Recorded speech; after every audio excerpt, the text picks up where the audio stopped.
Chapter 221. Riding Dosen. Arriving at the open space of the barley settlement, List inspected children of all ages and taught them how to take night training lessons. He did not ride Black Dragon because Dosen could give him a sense of security. It can add to the powerful image of the Lord, imprinting a noble brand in the hearts of these children. The Lord riding intermediate world of Warcraft is incredibly powerful. It is a very lucky thing to be able to farm for the Lord. Letting one of his deputies continue to guide the training of the girls, Rum saluted List. "Good day, sir." "Good day, Rum." Rum then began to introduce the training progress of this group of girls. The talented and untalented girls can basically be distinguished from the training. The so-called talent, one is physical fitness, and the other is psychological quality. Talented children would definitely be tall and sturdy, and they would be able to endure hardships and work hard. As for the issue of IQ, the importance is secondary. After all, List is only training a group of female serfs who can farm and do heavy work. He is not really training female knight. Rum, pay more attention to the health of the girls. Train in the snow, don't let them catch cold. After sweating, take them back immediately. Rum replied, "There is a stove in the lounge next to it. Every time we rest, we will let them go in to warm themselves." List nodded. Although it is summer training and winter training, but after all, they are little girls, and the training can't be too hard. He thought of a plan and said to Rum, "This wasteland is still too simple. I plan to use this wasteland, referred to as the Night Square, for night training in the future." Rum supports the Lord's decision. With a dedicated night square, both instructors and children can enjoy convenience and make training more professional. With a cafeteria and classroom, cultural classes will also be held here in the future. List thought further ahead. He not only wanted serfs to farm, but also wanted literate clerks to do paperwork. In the future, the development of Black Horse Island will require a lot of talents. It is difficult to guarantee the availability of talents by buying, so it is better to start training now. After talking about the construction of the Night Square, he soon turned his attention to Maggie, who was training with the girls. The 9-year-old maid, Maggie, was very serious and meticulous in her movements. Last night, List called Old Granddad over and chatted with him for a long time. The topic was mainly about Maggie. He asked Old Granddad to get in touch with Harriet's family, vaguely revealing that the Lord appreciates Maggie. The way the contract mother and daughter get along is very good. I hope you can continue to love each other and so on. All in all, it was a hint to the Harriet family that Maggie was indispensable. Then they naturally knew how to keep Maggie. If Swan wanted to take Maggie away by force, this would be the foreshadowing. If Swan did not want to, the foreshadowing would not be a loss. If List wanted to expel Swan, Maggie would stay to prevent retaliation. He was watching Maggie. Suddenly, out of the corner of List's eye, he saw Swan coming over. He turned his head and nodded faintly to Swan. It was a greeting, not enthusiastic, but very natural. Swan came straight over. As she approached, Dosen sniffed the air with his nose and suddenly growled at Swan. If it weren't for List's soothing, he would have pounced on her directly. Intermediate world of Warcraft Flying Dust Dog, a rare mutated bloodline, Baron's territory is full of surprises. Swan said, not seeming to be afraid of Dosen. Some of her actions were deliberately mystifying, but it was hard for List to distinguish. You will naturally reap rewards when you manage the territory with care. Miss Swan seems to be very experienced. Can you evaluate how Flower Town compares to small towns in other countries? It is far from prosperous, but it has great potential. The territory is rich in products. I heard that you also have an elf that produces potions. The development of Flower Town will come soon. Not soon, but it's happening, List said proudly. At the time of the enfeoffment, Flower Town was poor, with a population of less than 2,000. They were hungry, especially in winter. Now Flower Town has a population of more than 3,500, and everyone is full. It is unique on Coral Island. Swan said, but half of the population are serfs you sold. If you don't buy them, they may still live a stable life in their hometown. If I don't buy them, someone else will buy them. It's not me who destroys their stable life, but the incompetent lords who can't protect their people. The knight has a gun and a sword, enjoys the support of the people, and naturally has to protect the safety of the people. When they come to Flower Town, their safety will be handed over to me. No sale, no killing. List directly stole the concept and changed it to no killing, no sale. But are you sure you can protect these people and not one day they will be sold as serfs again? Swan looked at List with burning eyes. Was he going to test him? List's thoughts flashed across his mind. It seemed to be the same routine he had used before he joined the faction. Chuckling softly, I cannot guarantee that I am strong enough to be fearless, but in the Grand Duchy of Sapphire, it is not difficult for me to shelter the Flower Town. My father is the Earl of Coral Island, and my grandfather is the Marquis of Red Crab Island. My mount is an intermediate World of Warcraft, my longsword is a gem weapon, and I have a fairy that produces potions. He looked into the distance. His handsome face shone brightly under the sunlight. No one can give them peace and tranquility more than me. It was very infectious. However, the mercenary was not easy to fool. Maybe one day on the battlefield, you will suddenly die and lose your lord. The Flower Town's fate is not necessarily better than that of the captured serfs. List continued to smile. That's why I have to accumulate strength and practice hard every day. My talent may not be outstanding, and I only broke through to become an Earth Knight after adulthood, but after 6 months, I can already defeat an elite Earth Knight. I will continue to recruit knight, form a knight squad, and guard Flower Town. Really, I hate the hypocrisy and belligerence of the aristocracy.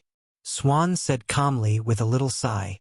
Although you are also a hypocritical aristocrat, at least you do not have the misdeeds of the aristocracy. Flower Town, a small town on an overseas island, may really be able to enjoy peace.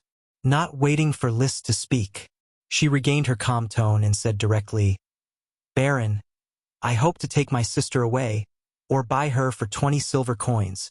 You are wrong on 2 points. List has seen the other party's psychological retreat. At this moment, it is necessary for the enemy to retreat.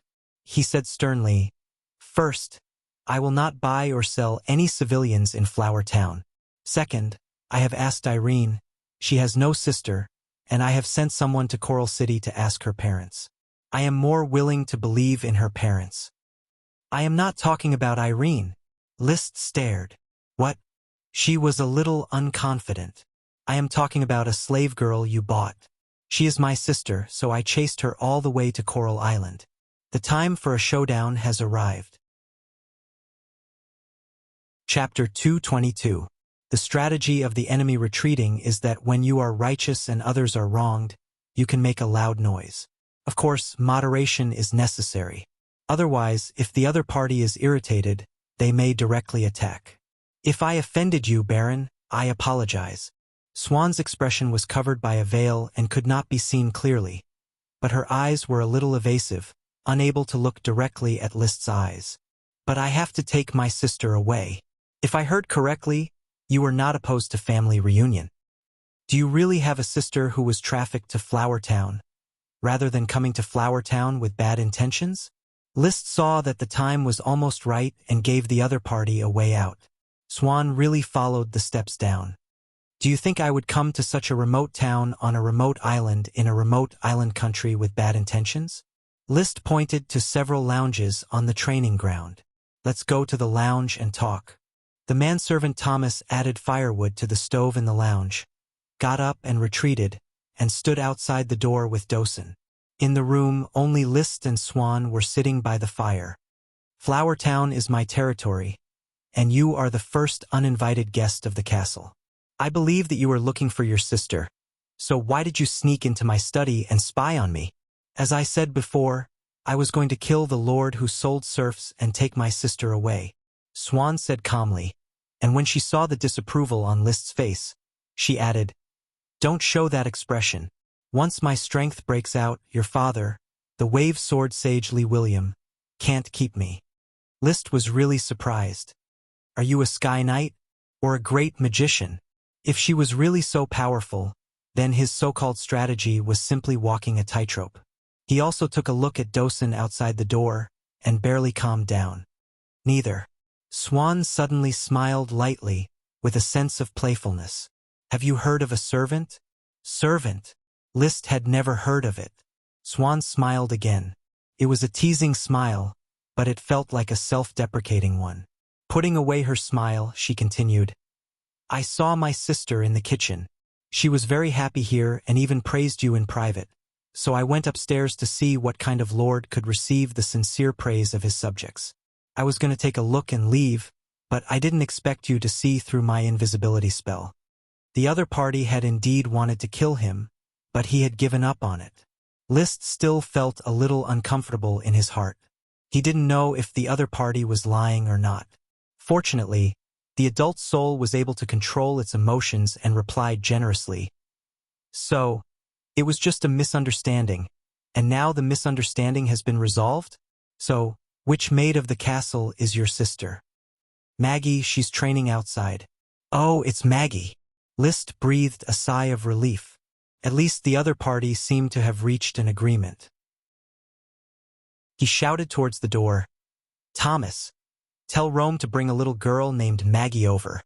Yes, master. After a short while, Rome came in with Maggie. Maggie looked at Swan curiously, and then greeted List. Master, what can I do for you?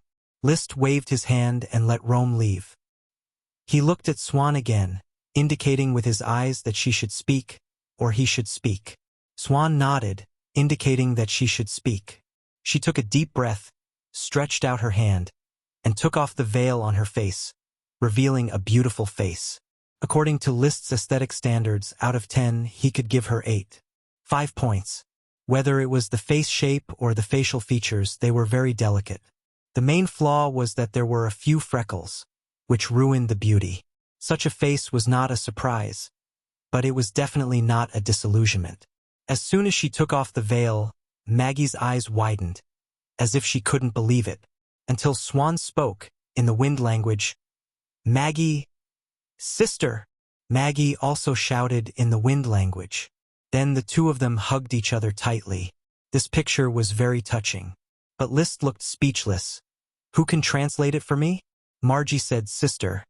And I got that, but what did Swan say? Looking at the two sisters, it seemed that there was no end to what they had to say, and all that came out was the wind language. He regretted that he should have asked old Grandette to come over. Without an interpreter, he didn't know what they were talking about.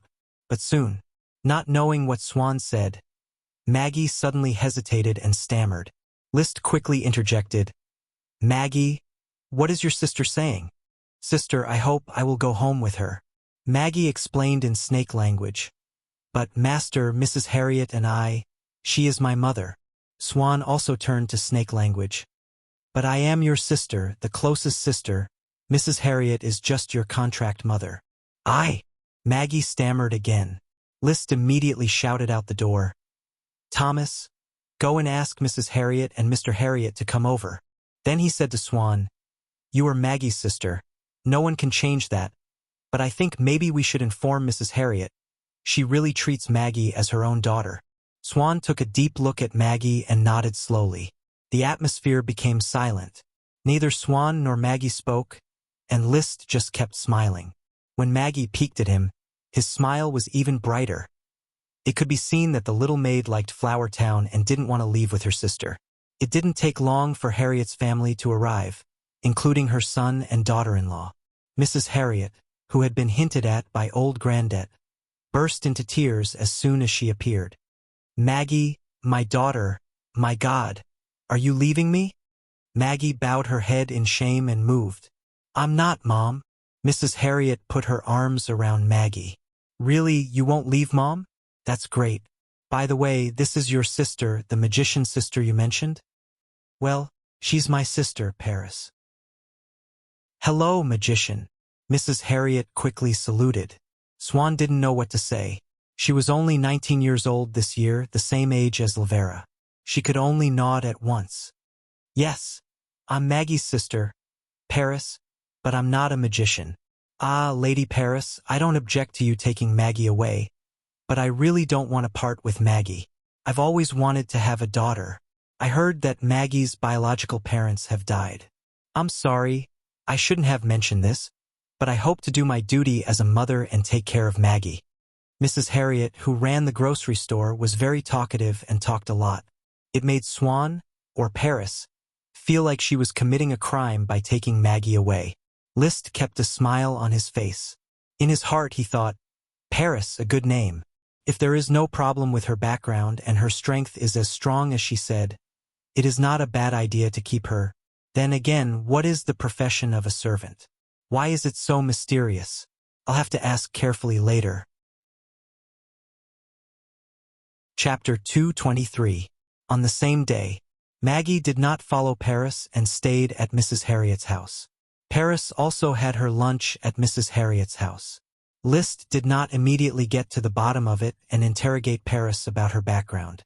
Just like putting a long line to catch a big fish, the fishing line could not be in a tight state all the time, so the big fish would break it. What needed to be done was to relax and tighten the line, constantly trembling, and consume the strength of the big fish and finally catch the big fish. The life of a lord was quite boring. Therefore, List had plenty of time to enjoy this means of manipulating people's minds. A lord who could not manipulate people's minds was not a qualified lord. Whether it was tempting with benefits, bewitching with honor, or even threatening to bind, they were all means of manipulation. After lunch, he met with old Granddad again and told the other party, "Go and remind Mrs. Harriet that the way for Maggie not to leave is actually very simple. Just let her sister Paris stay in Flower Town." Old Granddad, now a town official, was full of energy. "Sir, perhaps it would be more appropriate for me to talk to Dennis and let him remind Harriet." Dennis was Mrs. Harriet's husband.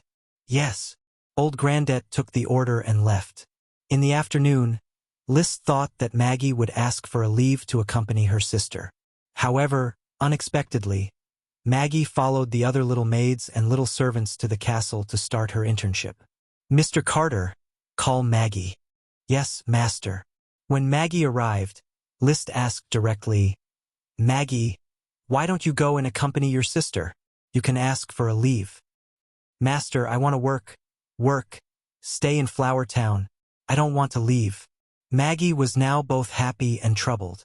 Her sister, whom she thought about day and night, appeared as promised, but she did not want to leave Harriet's family, this beautiful town, and the benevolent lord. She may be very young, but she had seen the lord of her hometown, riding on a tall horse, whipping the serfs at every turn. Once, her father was severely whipped by Sir Lord 10 times. But in Flower Town, she had never seen List whip anyone. Even if he did whip someone, it was an official punishing a commoner who had made a mistake. In her simple view, a benevolent lord was worth following. "It's all right, Maggie. If you don't want to leave, either Mrs. Harriet or I will let you stay. Now go back and accompany your sister. I'll ask Mr. Carter to give you half a day off." "Master, can I really stay?" "Yes." Maggie happily went back on vacation and found her sister. The two sisters strolled around Flower Town for an afternoon. Maggie shared the peanuts she fried in the castle kitchen, and then Paris gave her a pendant.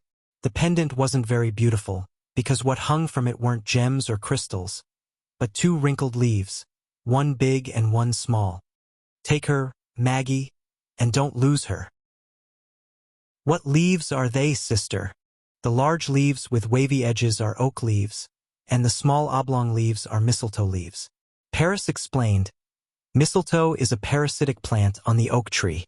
It represents hope and fertility, and the oak tree represents strength and unyielding." Maggie understood and put the pendant into her clothes. "Sister, are you leaving?" "Maggie, leave with me. Let's go home." Maggie lowered her head. "But Mom and Dad were killed, and our village was destroyed. What can we do if we go back? This sister will protect you. We can find a place and start a new life." Paris flexed her biceps. "You have to believe in sister's strength. Although I haven't become a mage, I'm stronger than one. But I feel that Flower Town is quite good. Sir Lord will protect us. Besides, I have a new mother.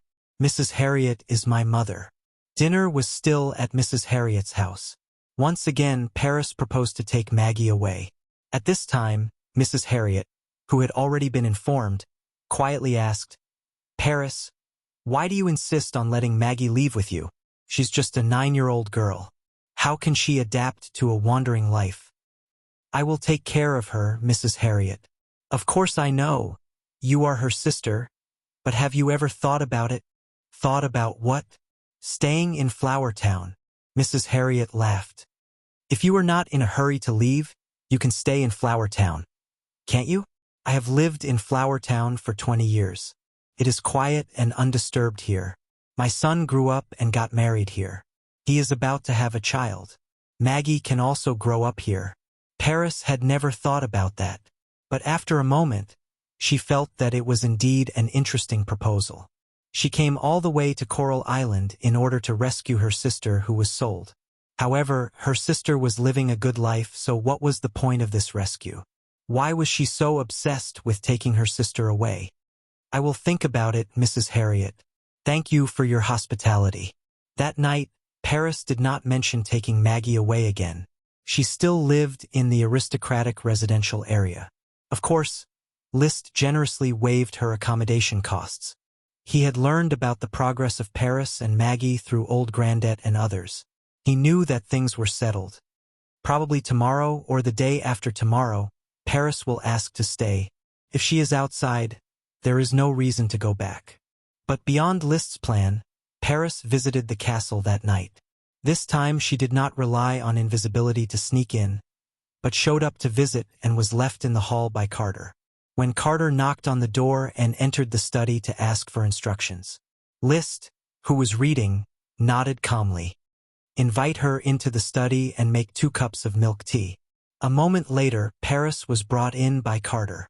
After sitting down, she did not talk nonsense and said directly, "Baron, I used to be a thief mercenary in the Grand Duchy of Maple Leaf. Although I have left, I still retain the identity of a registered mercenary. I don't know if you need to hire a mercenary to work for you. The Grand Duchy of Maple Leaf, like the Grand Duchy of Sapphire, was one of the vassal states of the Iron and Steel Ridge Kingdom. Listening to you, are you going to stay in Flower Town and take care of Maggie?" Liszt nodded. "So, first of all, make a perfect self-introduction. You said that you have killed aristocrats. I am also an aristocrat, so I want to make sure that you stay in Flower Town and will not bring trouble to Flower Town. You can rest assured that I have killed a lot of aristocrats and am still wanted in the Grand Duchy of Maple Leaf, but no one will chase me to such a remote island state." Chapter 224. The 15-year-old girl wanted to learn magic, but it was not easy to find a magician. When she asked around, she finally found the address of a magician who lived in seclusion. The magician asked her if she had money. Of course, she had no money. So the magician refused. "Why do you want to learn magic if you have no money?" Paris was not discouraged. She continued to look for a magician. After being rejected by 3 magicians, she finally succeeded in becoming an apprentice of a female magician. However, this female magician used her as an experimental subject. After the painful pain deprivation magic experiment, she escaped. In addition to her injuries, she did not learn any magic. She was hungry, cold, sick, and almost died. Then she was rescued by a group of thieves living in the sewers and became a thief herself. She thought that in this life, she could only be one of the rats who survived in filth, stealing for a living. As a result, she was accidentally involved in a mighty event. Paris calmly narrated, "In the Maple Mountain of the Grand Duchy of Maple Leaf, there is a dragon, the Light Dragon. It makes the whole Maple Mountain a mirage, and no one can find where it is. Because of this dragon, all the people in the cities near Maple Mountain moved away. At this time, the great court magician of the Grand Duchy of Maple Leaf came up with the idea of stealing the mysterious power of the Light Dragon. I don't know which magic book he read, but under certain conditions, a human killed by a dragon will become a ghost-like ghost called a white dragon. So he used dragon blood as a gimmick. With the support of the nobles, he bewitched a large number of rats to cooperate with him to create white dragons. Her beautiful face showed a trace of hatred, and I am also one of the rats who was blinded by dragon blood. If there is no accident, I am probably dead. So, you did not die, but became a white dragon. List was surprised. For the first time, he heard that a person killed by a dragon would become a white dragon. Isn't this the same nature as the ancient legend of helping a tiger? Paris shook her head. The real white dragon is a ghost-like existence. Do you think I am like a ghost? The great magician did not know that a thief stole his research notes, so we woke up. But it was too late. The light dragon appeared in front of us. The medium-sized light dragon was faintly discernible. The rats were engraved with a mark of the light dragon's interest by the great magician. This was a kind of passive magic that could not be erased. It extracted the resentment of humans after death and combined it with the mysterious power of the light dragon, trying to condense the white dragon he wanted. The mice were killed one by one, but the white dragon never condensed. While we're on the run, we're trying to prevent the light dragon and the great sorcerer from catching us, and at the same time we're thinking of a countermeasure. The thief who stole the notes came up with a way to reverse the magic mark, that is, to volunteer and become a living white dragon. In the end, we did it, we became a living white dragon. A living white dragon. List's eyes looked back and forth at Paris. He couldn't figure out what kind of state this was. Paris seemed to understand List's thoughts. She stretched out her left hand and rolled up her sleeves, revealing a white arm, which was very dazzling. However, in the next moment, the veins on this white arm suddenly bulged, and then scales grew from the flesh, and the palm at the front gradually twisted from a human hand into a beast's claw. There has never been a dragon among humans, because the power of dragons corrodes everything about humans. This kind of corrosive power is called white dragon by mages, and the white dragon is the ultimate result of a human being being corroded. Magic I was cast. List could see that the magic in Paris's left hand was abundant and active. She even pulled the free magic from the air and condensed it on her arm, forming a faint black mist. The real white dragon is a white ghost-like thing. We are willing to sacrifice ourselves and be corroded by the power of the dragon in order to survive. As the corrosive power continues to strengthen, sooner or later we will be swallowed up and become a real white dragon. It may be just a simple death. Paris took back this change, and her arm returned to its previous white appearance. List could not forget the hideous monster arm just now, which had left a shadow in his heart. He could not help but exclaim and regret. This kind of corrosion is irreversible? Yes, as long as the power of the dragon is used, the corrosion will deepen. Therefore, if I don't easily use the power that can compete with the Sky Knight and the Great Magician, I can probably live for another 10 years. Paris sighed. There was no regret or regret. We call ourselves the Black Dragon. She paused and suddenly added, I think if I burst out with all my power, I can kill the Sky Knight. The meaning of this superfluous sentence is very clear. She hopes that List will carefully consider how to treat her and not do whatever he wants just because he has a Sky Knight as his father. Probably listening to the story too seriously. Or maybe he didn't want to do whatever he wanted at all. List just exclaimed, Are you sure you can really kill the Sky Knight if you burst out with the power of the White Dragon? Of course, otherwise how could we kill the Great Magician? You killed the Great Magician? There were a total of 4 of us who survived successfully. Each of us tore the Great Magician apart with one claw. Paris laughed out loud. Later, we killed a bunch of nobles who tricked the rats to die, and even formed a mercenary group until the Grand Duchy of Maple Leaf dispatched the Dragon Knight. We took our revenge, left the mercenary group, and took refuge separately. Paris and others were wanted by the Grand Duchy of Maple Leaf. After hiding for a while, a new round of war broke out between the Iron and Steel Ridge Kingdom and the Eagle Kingdom, and she quietly returned to her hometown. Then there was the story of Flower Town. After listening to the story, List thought for a full quarter of an hour before he said, Paris, so you didn't kill nobles? Then you can live for about 10 years without using the power of the White Dragon. If you use it, can you burst out the power to kill the Sky Knight? In the end, you were only wanted by the Grand Duchy of Maple Leaf and did not kill anyone in the Grand Duchy of Sapphire? Paris nodded. List asked again, So, what's the matter with your invisibility? It's part of the ability inherited from the light dragon. I can adjust the light around my body to achieve the effect of invisibility. It's just a small skill. She finished and took a sip of milk tea. My identity has been revealed, so what other doubts do you have? Trust takes time to build. List did not intend to continue to ask questions and immediately said, "In view of your strength and special ability, I hope to hire you as my guard to protect my personal safety. If you can accept, I am willing to hire you at the price of 1 gold coin per month." I can accept the task of guarding, but 1 gold coin is not enough. I also need a big house, preferably with a garden. I want to restore Maggie's status as a free citizen and ask an Earth Knight to teach her how to cultivate chi. I also want a horse, preferably 2 servants. Stop! Chapter 225. On the castle lawn. Paris swung her sword and Londo was sent flying. Russell, who was waiting for the battle, felt his scalp tingle. "Lord Baron, where did this mercenary come from?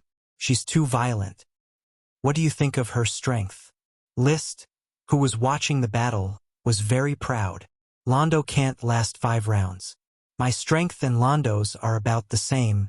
Her strength is at least at the elite Earth Knight level." Russell told the truth, but felt that it sounded timid, so he added, "If it's on the battlefield, it's hard to say. Her fighting style is not suitable for charging." List agreed with this statement. Paris's fighting style belongs to the close combat nature. The effect of sword fighting is very strong, and the charge is difficult to judge. However, he was only recruiting a guard who was good at sword fighting. He said to Russell, "Londo lost, it's your turn." Russell took a deep breath, pulled out his steel sword, put on a death-defying expression, and rushed up. After 5 rounds, he, like Londo, flew out. After defeating 2 Earth Knights in a row, Paris did not pant much. Her strength made her physical fitness far superior to that of the Earth Knight with combat energy. The Earth Knight could use combat energy. Paris had magic in her body, but she could not use combat energy, which was a special magic belonging to the light dragon. What was given to her was the ability to change the light around her and hide her body behind the light. During the battle, she mobilized her magic, twisted the light, and could always cause confusion to her opponent. She could only use 70% to 80% of her abilities. Clap, clap, clap. List clapped his hands, satisfied with Paris's strength. He believed that she was indeed worth a high salary of 1 gold coin a month. "Wonderful battle, Londo, Russell. It's hard for you to fight in a way that you're not good at. Take a break and have a cup of milk tea. Paris, it's hard to imagine you wielding such a 2-handed sword." He hired Paris as his bodyguard. It was not an impulsive move, nor was it List's inexplicable greed for beauty. In fact, the hideous monster arm had left a deep shadow on him, destroying many of his beautiful imaginations, and he could no longer treat Paris as a beauty. He had hired Paris for the job. Firstly, this is the form of reward for the smoke task, which makes him reluctant to give up. Secondly, as a black dragon, she has secrets about dragons, which List is very interested in and hopes to keep by his side to study. Thirdly, she killed the aristocrats for a reason, and the stain is clean. Fourthly, Maggie is in Flower Town, so Paris is unlikely to pose a threat. It would be a pity not to keep such combat power. Finally, there was his senses. He sensed that Paris was not a very shrewd woman. Her style of doing things was rather flamboyant. She relied on the fact that she had some ability.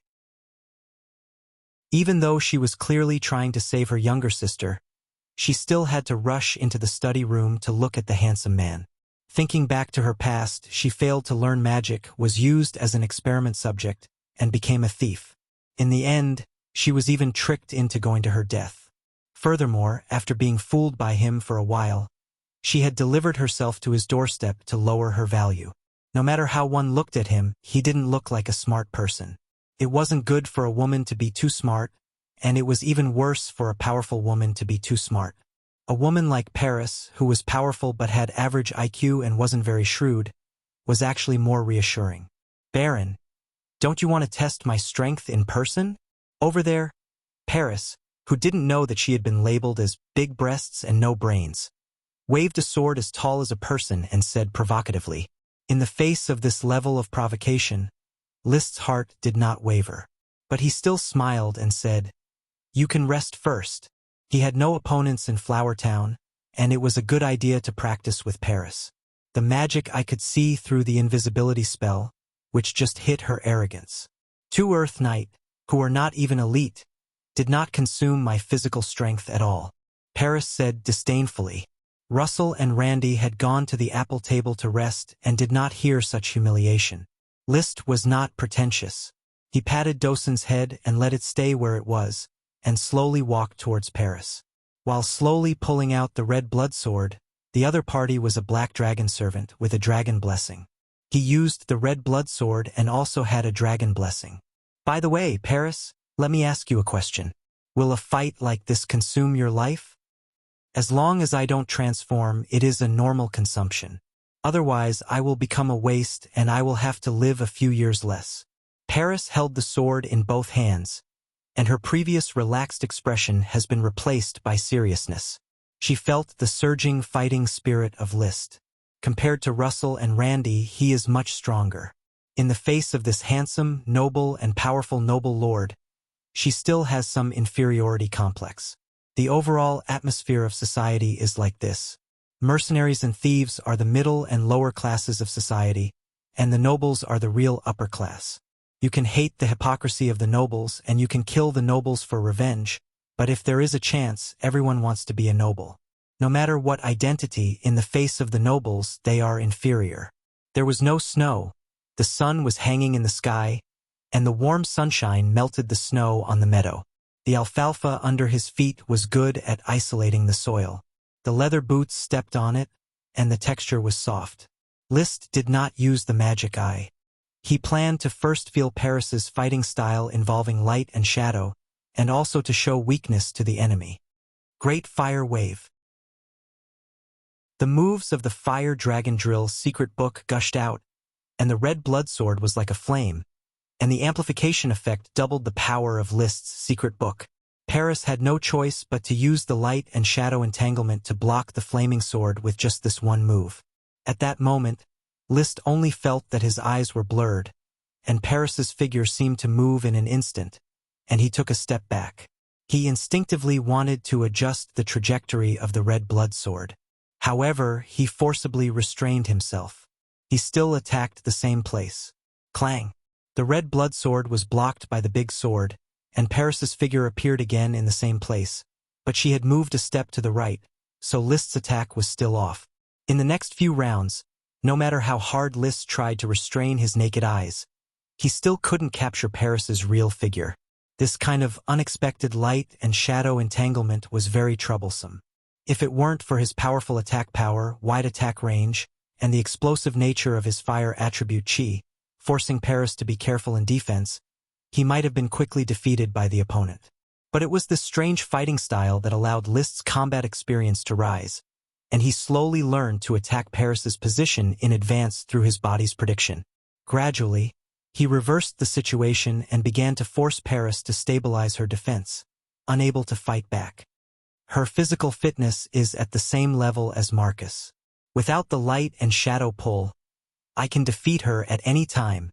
List's heart was clear. He had judged Paris's true level, so he no longer reserved his strength and quickly released the magic eye. The next moment, the human figure formed by magic had completely exposed Paris's position through the light and shadow pull. The red blood sword erupted with Qi, and he slashed at the position where Paris retreated, displaying the ultimate meaning, Heart of Fire Dragon Drill. Under the astonished gaze of the other party, the red blood sword, wrapped in explosive Qi, struck her through the thick heavy sword and sent her flying. List drew a flower with the sword. The red blood sword was sheathed. Chapter 226. After the battle on the horse field, Paris's arrogance was restrained a lot and she began to take her guard identity seriously. Of course, it was not a 24-hour personal guard. Most of the time, List did not need her to follow him at all times, and he would not let her follow him at all times. There were too many secrets that were not suitable for Paris to know. Trust was not built in a day or two. It took time to observe and run in to determine whether a person was trustworthy or not. In Flower Town, you can move freely and occasionally act as my actual combat opponent. When I go out, you follow me to protect my safety. There is basically no danger on Coral Island. There is no opportunity for you to use the power of the Black Dragon Gang. This is an easy job. Then what if I want to go to Coral City? You can go if you get permission. No one will restrict your life. List said. But one thing is, on Coral Island, you must not violate the rules of the territory, and do not expose the information that you are wanted by the Grand Duchy of Maple Leaf. After all, we are all vassals of the Steel Ridge Kingdom. Although it was an independent country, the Sapphire Grand Duke and the Grand Duke of Maple Leaf, in a strict sense, were only dukes of the Steel Ridge Kingdom and belonged to the same camp. You are too cautious, Baron. You should call me Lord Baron. This is the basic etiquette in the face of the aristocracy, Ms. Paris. List showed the elegance of the aristocracy. This kind of bearing was indeed very convincing. At least, Paris still called out reluctantly, Lord Baron. The magic of the dragon can corrode people and turn them into White Dragon or Black Dragon Gang. This was a major discovery for List.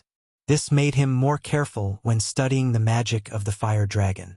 He didn't want to become a monster that could transform. Moreover, he only had a lifespan of more than 10 years, which was obviously not in line with his ideal of a long life. His ideal was to ride a dragon, not to be ridden by a dragon. Speaking of which, I really have a fate with dragons. The invisible dragon's gem gift, the smoke dragon's fate infection, the fire dragon's residual magic, and now the light dragon's Black Dragon Gang. Unfortunately, it was still far from being able to ride a dragon. Marcus is mining on Black Horse Island, and volcanic glass will continue to be shipped to the castle. List took the time to design the bathhouse, ready to use the heat of the magic fire dragon to complete the next smoke quest and obtain a new type of flame mushroom. The bathtub hot spring had already been designed, with a separate structure of a bathtub and a heated water tank. To put it bluntly, it was using the small fire dragon to heat the stove and provide hot water. It was not difficult and creative. The only trouble was how to put the magical fire dragon into the heating tank accurately and calculate how much magic was enough to heat it. If there was too little magic power, the hot spring would not be as effective. If there was too much magic power, the eggs might even be cooked. So, whether it's a bathtub, a hot spring, or a bathhouse, if you want to use the magic fire dragon, you have to first light up the prerequisite skill, release and release magic. There was a perfect example of how to release and withdraw magic power, Paris. However, after asking Paris indirectly, List expressed his regret. The power of Paris Black Dragon Gang is the same as the Knight's Dochi. It can be mobilized with a single thought, but how to mobilize it is mysterious. Then he asked about the White Dragon research notes of the Great Court Magician. The notes are with the thief who stole the book. He left after his revenge, and I don't know where he went. As for why I can become a White Dragon, it is because we were marked by the Great Magician. I don't understand the principle. I haven't become a magician, and I can't read the notes. Paris has a bad feeling about magicians. In fact, although she knows snake and wind language, she is semi-illiterate and doesn't know many words. Before the age of 15, she was a civilian and illiterate. After the age of 15, she was either a vagrant or a thief, and she never had a chance to learn knowledge. She didn't know much about words, which was taught to her by the magician when she was used as a magic experimental material. Paris will not work, and List can only study the magic of the fire dragon in the volcanic glass independently. Unfortunately, I am not a scientist. Paris's special identity as a black dragon is very suitable for research as a lab rat. He drew up a few clumsy experimental plans. Just wait for the volcanic glass mine to come back and start the experiment. By the way, I also have a 36D ghost in my floating bottle. I don't know if I can infect it with the magic of the fire dragon and make it a white dragon? He thought curiously. A long time ago, even a specter made him startled, feeling that it was inconceivable. The more he experienced, the more inconceivable things he encountered, the more astonishment he felt gradually disappeared. Dragons and elves can exist, and other ghosts, Servants, werewolves, vampires, and even orcs, dwarves, and trolls can come out. Winter has officially arrived, and the river has begun to freeze. Just yesterday, the architect Mbappe Gravel left with his apprentices, and the completed ice house was officially handed over to Flower Town. However, the ice in the river is not thick enough to be stored in the ice house. The ice house project is over. Other projects are being opened one after another. The officials headed by Gort were destined to not be idle this winter. The reclamation of the Thorns Ridge, the quarrying of the dock area, the construction of the carpentry workshop, the construction of the Knights Square, as well as the surf serpentine teaching, craftsman's apprentice training, children's chi training, and a lot of other matters were waiting to be arranged. In order to prevent the new serfs from forming groups, these days officials are mainly allocating accommodation and work arrangements for the serfs, making sure that the local residents and the new serfs are mixed and matched. With the advent of winter and the private fishing in the seaside town, the seafood business is getting more and more depressed.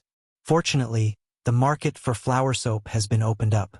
After assigning their deputies, Sherlock and Harpagon became more honest and immersed themselves in business. Now no one among the nobles is using soap, and they are all scrambling to buy flower soap. Because of this, the flower soap was sold at a low price for less than a week, and it rose back to the original price of soap. Even so, Baron Henderson of Snake Spear City, his caravan, and the soap business is about to fail. The reason why it has not completely failed is that the production of the soap workshop in Flower Town cannot go up. Even if Burnell has brought 20 apprentices to work frantically, it still can't meet the market demand. On one hand, the soap is not selling, on the other hand, the flower soap is in short supply. According to the information sent back by the flower caravan, Baron Henderson has been furious these days. He even drank a few glasses of wine at the banquet and threatened to duel with Liszt. After sobering up, he never mentioned it again. If Liszt were to ride Dosen in the duel, the result would be self-evident. But more than once, he scolded Liszt for being greedy and robbing him of the benefits he deserves. Don't pay attention to Henderson's clamor. When the soap business is completely depressed, I'm afraid he won't have the strength to shout again. Let him concentrate on providing soap powder. If he doesn't know what's good for him, let him go bankrupt. Don't think that just because you are a baron, you can say whatever you want. Can't my red blood sword drink blood? Chapter 227. Even though the snow and ice had arrived, the sea of Flower Town was not frozen, and the flowers returned to the dock unimpeded. This time, they brought back a ship full of volcanic glass ore and some fire dragon bone fragments. The architectural plan of the port town has been roughly planned according to the design drawings of the Lord. Marcus reported to Liszt in the castle study. The bone fragments in the burial ground have been cleaned up, and most of the volcanic glass or between the rock pillars has been mined. If we continue to mine now, we will destroy the grassland. The grassland cannot be destroyed for the time being. It is important to raise black blood horses, and there is enough volcanic glass. This is a strategic resource. We have to think about the future of Black Horse Island. So how will the next plan for Black Horse Island be carried out? Liszt thought for a moment. Build a residential area in the port town. I will increase the number of immigrants and strive to form the port town as soon as possible to facilitate the development of Black Horse Island. Black Horse Island was his future foundation, and Flower Town was a temporary shelter. His first plan was to build a small town on Black Horse Island, the port town, as a frontier for the development of Black Horse Island.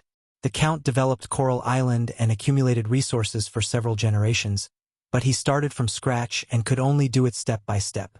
Black Horse Island needed to be kept secret, so for the time being, Thomas could only be entrusted to develop it.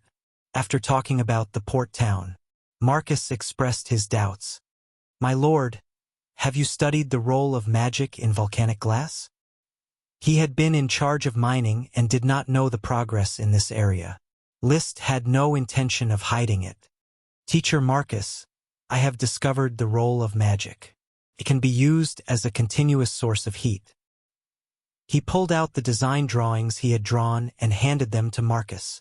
"This is the bathhouse plan I designed. There are a lot of projects in winter in Flower Town. Civilians work and sweat every day and need a bathhouse to drive away the cold and reduce the danger of cold. Children who train in Qi also need the help of a bathhouse. The magic of the fire dragon is very suitable for the bathhouse. Marcus looked at the design drawings and handed back the thick bast paper. My lord's design is exquisite. In fact, he did not understand Liszt's abstract architectural proportions. Putting away the blueprint, Liszt asked Thomas to call Gort over for a small meeting. The content of the meeting was to select a new group of strong serfs and assign them to work on Black Horse Island. In this way, the number of serfs in Flowertown is not enough. Gort complained. If it's not enough, I'll buy more. Now is a good time to buy serfs. Liszt had already treated the slave trade as a daily routine. As for the gold coins stored in the castle, I'll think of a way.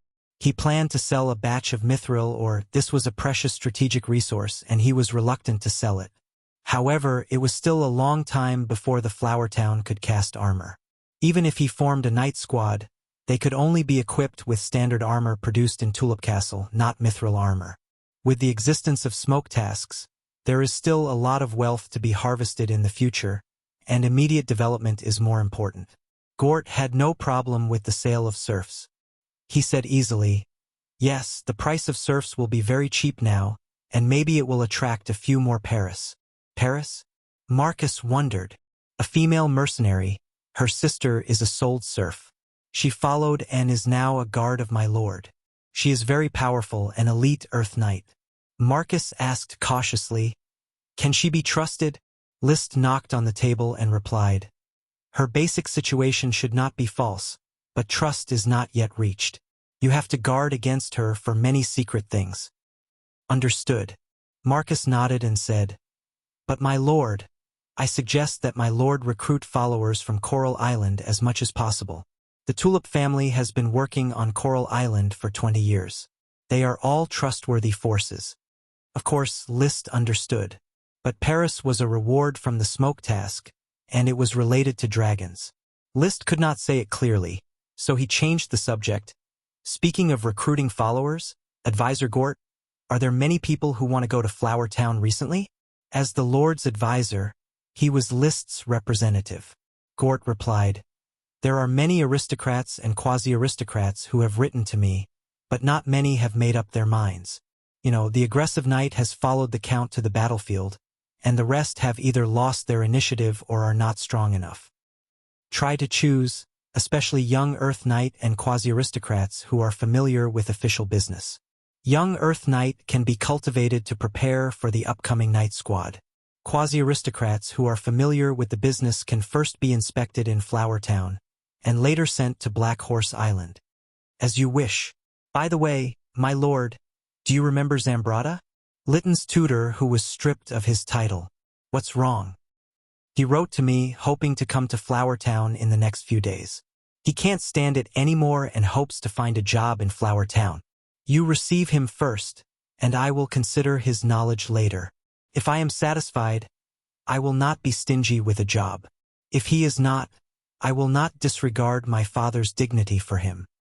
Marcus met Paris at the dinner party held in the restaurant on the first floor. There was no friction, and the two just nodded to each other. After that, Paris concentrated on food. She had been completely attracted by the castle's scrambled eggs, egg soup, bread with varied flavors, and fragrant milk.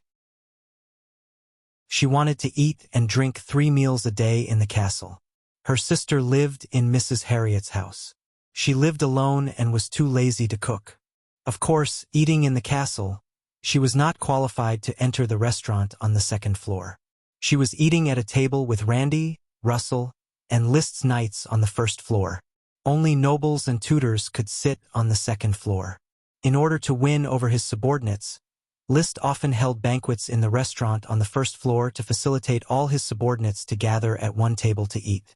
Of course, he had actually entertained Karl, Rome, and others on the second floor. At that time, his understanding of the nobility was not very deep.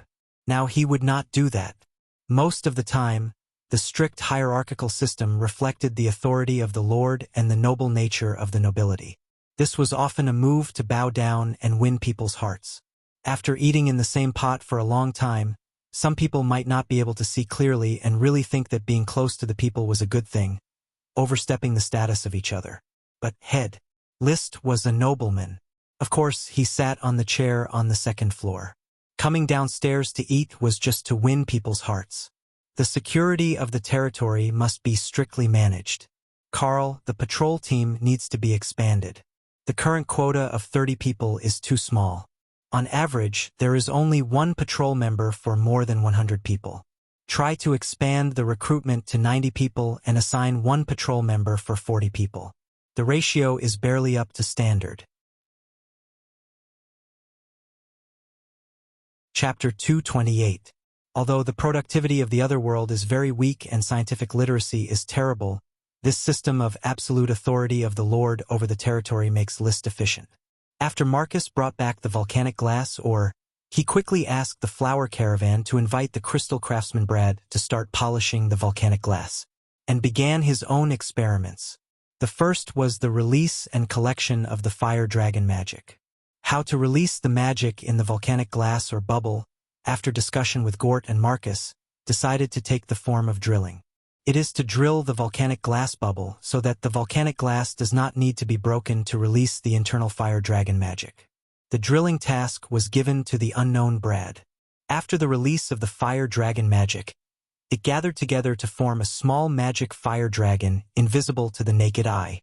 The next step is to collect the magic fire dragon and inject it into the volcanic glass carved utensils.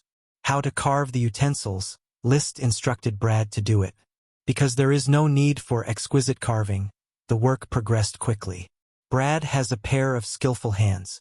The irregular volcanic glass under his carving became parts of various shapes. Then, the parts were pieced together, the gaps were filled with volcanic glass powder, and the gaps were glued together, making watertight glassware. The arm-thick cylindrical jar, the fire dragon jar. In order to verify the sealing of this fire dragon jar, List deliberately released a little fire dragon magic in it. Seal the jar. There was no leakage of the fire dragon magic. The nature of volcanic glass has a restraining effect on the fire dragon magic, making it unable to condense, let alone escape. The next step is to fill it with magic for energy use. List followed the steps and handed a glassware blueprint to Brad. Brad looked at it for a long time and did not understand. "Lord Baron, what is this? Can you explain it in detail? Can't you see it clearly? This is a large syringe. See the outer cylinder? This is the syringe jacket. This slender rod has a pot lid in front of it, which is the syringe push rod. The push rod and the jacket should be tightly sewn so that the push rod can be pushed and the contents of the syringe can be sprayed through the needle in front of it." There was no one there to give injections, so it took Brad a long time to figure out the structure of the bucket-sized syringe designed by List. The next step was carving and splicing to complete the large syringe. The largest piece of volcanic glass was only the size of a basketball, so the syringe required a lot of materials. Brad had carved crystals for many years, and his skills were extraordinary. The hardness of volcanic glass was far less than that of crystals, so he made it very fast. In 2 days, he made a large syringe through the splicing of the buckle. List took the large syringe and began the next step of the experiment. He aimed the jacket of the syringe at the small fire dragon that had condensed into half a man's height and directly buckled it. As the magic dragon was dispersed, some of the magic power also entered the syringe. Then he quickly covered the pot lid like putter, and a needle filled with fire dragon magic was born. Insert the needle through the round hole into the fire dragon can, then push the core rod, continuously compress the magic in the syringe and inject it into the fire dragon can. A little fire dragon magic seeped out from the gap.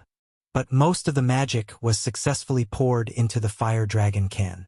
He kept repeating this operation, and soon all the released fire dragon magic was canned into the 3 fire dragon cans.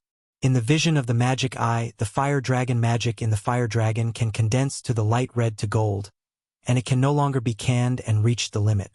A rough estimate shows that a ton of volcanic glass or can release about 2 fire dragon cans of fire dragon magic.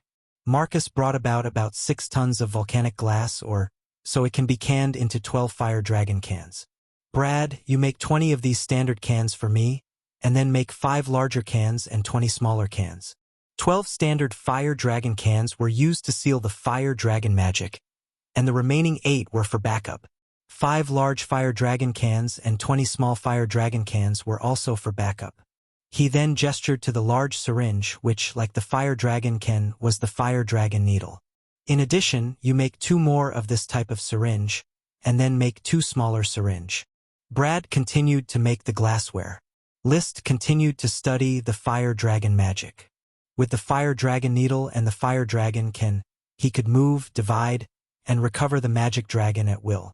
After his research, a small magic dragon the size of a palm was enough to boil a bathtub of cold water.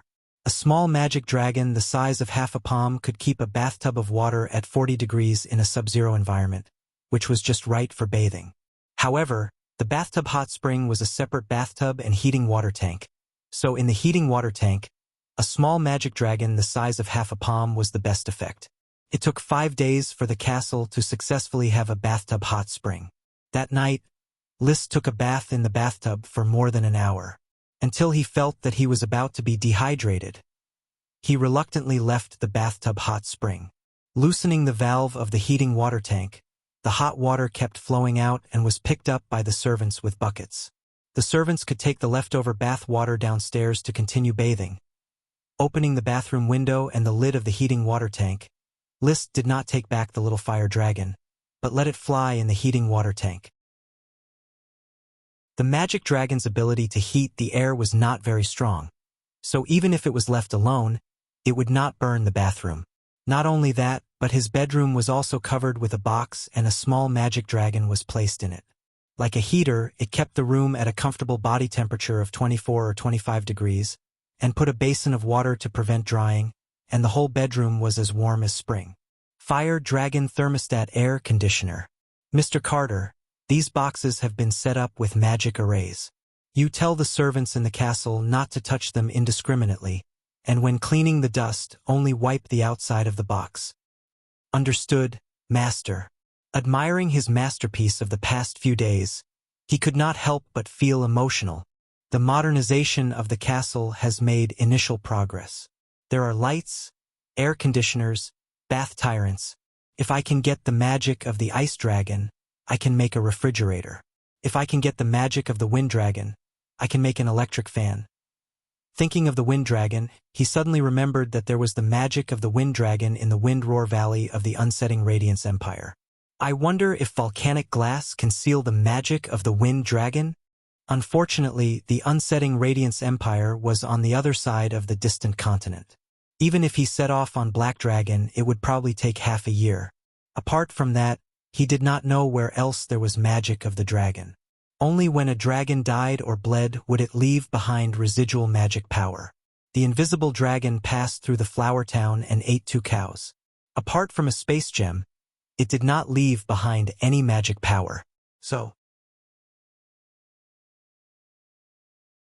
Chapter 229. The bathhouse needed to boil hot water, a lot of hot water.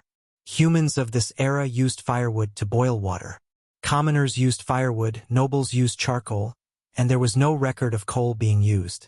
Coal should not be a product of dragons because it was neither metal nor gem. Probably no humans understood the mineral coal.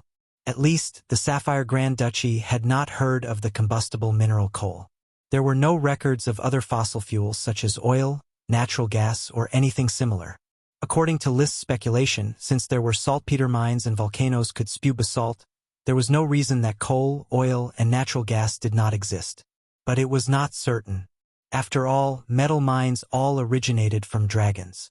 There were no naturally formed metal mines, so it was not surprising that there were no naturally formed coal and oil. In short, firewood and charcoal were the main fuels. Firewood was dry branches, straw, and the like, while charcoal was the solid fuel left after wood was not sufficiently burned to remove water and impurities. When firewood burned, it would smoke and could not be fully burned. Charcoal had no smoke, burned fully, and was light. But firewood was cheap and charcoal was expensive. After cutting down the trees in the Thorns Ridge, Flower Town hoarded a lot of wood. In addition to the wood used for construction, Many of the defective wood was used to make charcoal for the castle. Commoners picked up a lot of dry firewood and piled it home to cook. The bathhouse was for commoners and certainly could not afford to use charcoal. So before there was no other choice, only firewood was used. But to boil a large pool of hot water and maintain the water temperature, the amount of firewood consumed was definitely not small. It was labor-intensive and wasteful, and it also damaged the environment. After Liszt had the magic dragon, he decided to build a magic bathhouse in one go. Naturally pollution-free, did not consume energy, saved human resources, and had a 24-hour super endurance. The bathhouse he designed was mainly in the shape of a hot pot, separated by a fence in the middle, leaving the magic dragon to boil water, and surrounded by pools for people to take a bath. With Dosun's rock pillars, the construction of the bathhouse was not difficult. The bathhouse was soon dug, paved with stones, and waterproofed with wooden boards. The next step was to fill it with water. Liszt himself released the magic dragon and constantly adjusted the total amount of magic. Finally, it was determined that a bathhouse needed a bucket-sized magic dragon to heat the water to 40 degrees. At this point, wooden houses were built outside the bathtub, and the 2 bathhouses were completed. The whole process took no more than 5 days. On December 16th, they officially opened for business. It was free of charge from 6 p.m. to 12 o'clock p.m. every day, and the bath time could not exceed 5 minutes. From 8 in the morning to 6 in the evening, the restaurant was open for a fee. 1 copper coin per person, no time limit. Liszt had his own hot spring bathtub, so he naturally didn't need to visit the bathhouse. However, Gort and the others had been eyeing the bathhouse for a long time. This kind of bathhouse could only be found in big cities. Coral City could barely be regarded as a big city, but it was still a long way from the level of a metropolis. Therefore, there was no bathhouse. Ordinary bathhouses burned firewood, which was very expensive. Oh, comfortable to the bones. Gort sat in the hot pot bath and was soaked in warm water. He was so comfortable that he wanted to cry out. Taking a bath on a cold day was indeed a top-notch enjoyment. The men's bathhouse was located in the commercial district, with a conspicuous sign, Flower Town Public Men's Bathhouse. The women's bathhouse was located in the civilian residential area connecting the administrative office, with the same conspicuous sign, Flower Town Public Women's Bathhouse. Carl was specially asked to recruit several female patrols to be responsible for the security of the bathhouse, to prevent peeping maniacs and female civilians from peeping at bathing female civilians. At this time, Paris was lying in the bathhouse with her sister Maggie, enjoying the warm water soaking. "It's so comfortable, sister. It's really comfortable. I didn't expect to take such a comfortable hot bath in a small rural town." She rubbed the dirt on her body happily. During the long journey, she did not take a bath seriously. "Every day I can eat delicious food, work is easy, and I can take a hot bath. The house I live in is also clean and tidy. Maggie, I have fallen in love with this place." Well, Maggie also likes Flower Town. Maggie learned to swim in the bathhouse and ran over to help her sister rub her back. She kept saying, "Praise the Lord. Praise the noble Lord of Flower Town. Enjoy the pleasure of rubbing back." Paris narrowed her eyes, feeling so comfortable that she wanted to sleep, and could not help but echo, Sir Baron is really extraordinary." Under Liszt's deliberate concealment, no one asked how he heated the water in this large pool. On the first day of the trial operation, there were not many people who came to take a bath. Because civilians were used to not taking a bath, some people would not even take a bath all winter. What's more, taking a bath cost a copper coin. They were not stupid. With this money, it would be better to boil hot water at home and wipe their bodies, and then save it to buy 4 large pieces of black bread to eat for several days. However, after 6 o'clock in the evening, people came to take a bath in groups. Civilians who came back from construction sites and wastelands lined up, and no one wanted to let go of the free bath. Fortunately, the pool was big enough and the prescribed time was only 5 minutes, barely enough to take a bath. The water in the pool, after only 1 round, turned black, and a thick layer of mud floated. The serfs did not mind, and enjoyed the hot water soak with laughter. The workers of the bathhouse shouted, "This is the great Lord's welfare for the civilians. You can enjoy such a happy moment. It is the Lord who brought it." As a result, the serfs responded one after another, "Praise Sir Lord." After the bath, there were workers shouting, "Great Lord, give you hot water. Praise the Lord. Sir Lord is so great. Great Lord, great Flower Town." All kinds of slogans were constantly uttered from the mouths of the serfs, including the new serfs, who also stammered, "Praise the Lord." This was an idea that Gort came up with, a very crude brainwashing propaganda. Liszt did not object. He thought that the civilians should naturally thank him.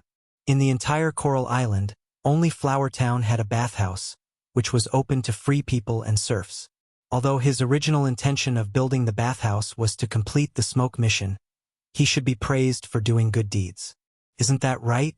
At the banquet, after taking a bath, Paris, who was in a good mood, couldn't help but praise, "Flower Town's public bathhouse is a great achievement, Sir Baron." Liszt cut the steak and responded flatly, "I give my subjects food, cotton-padded clothes, copper coins, and jobs. I also give them hot water to bathe. No one is more suitable to be a lord than me." Gort immediately stood up, raised his glass, and shouted, "For hot baths, for Flower Town, a toast to the great Lord Baron Liszt, to the great Lord Baron Liszt." Seeing that everyone had raised their glasses, Paris could not eat and drink peacefully, and also raised her glass, "To the great Lord Baron Liszt." Liszt raised his glass and smiled at his followers and subordinates. "I am with you." Every time this situation occurred at a banquet, it made him feel good.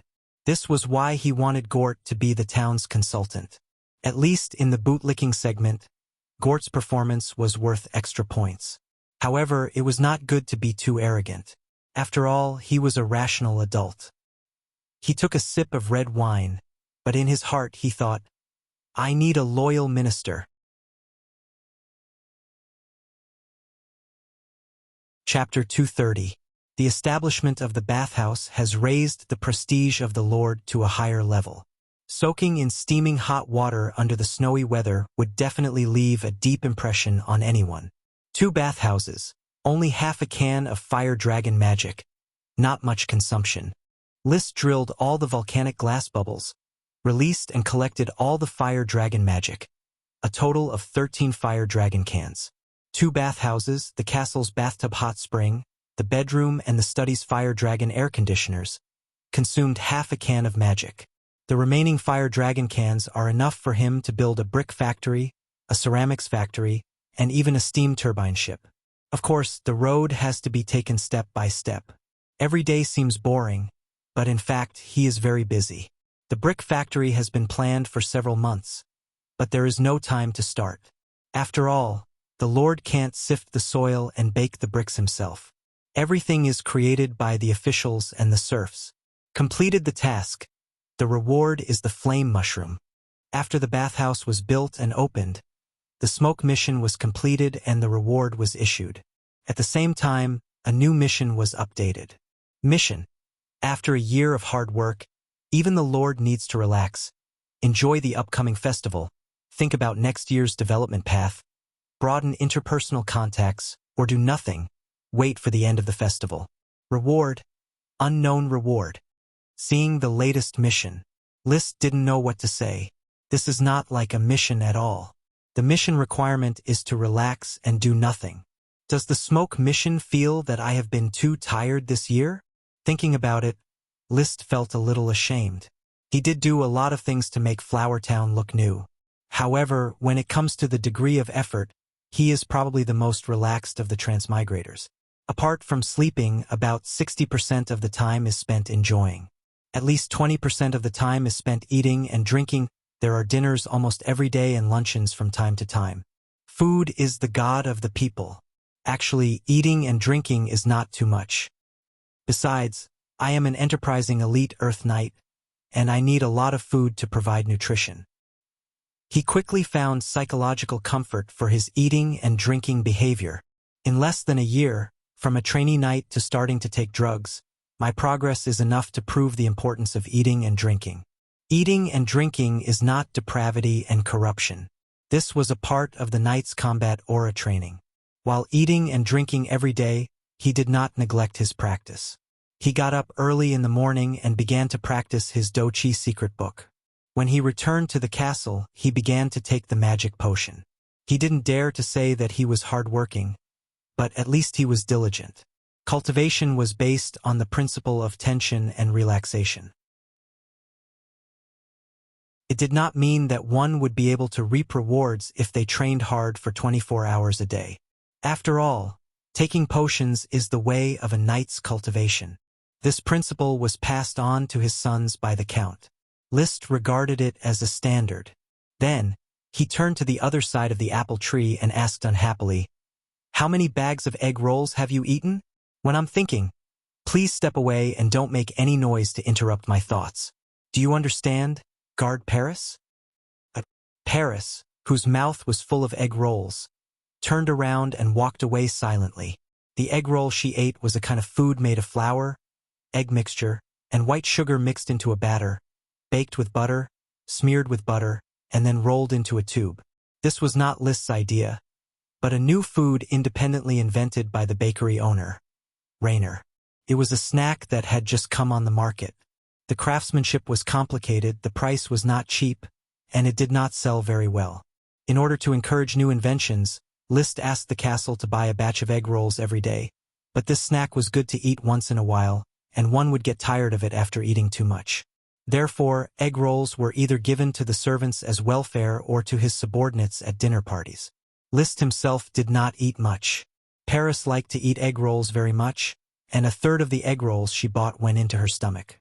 Looking at her figure, it had only been 10 days since she came to the castle, but there were already signs of further weight gain. "I hope I don't become fat, that would affect the visual experience too much." He leaned back in his chair, basking in the rare sun, very comfortable. Now, Paris was a beautiful scenery. She and the castle's maid, Lily, each had their own characteristics.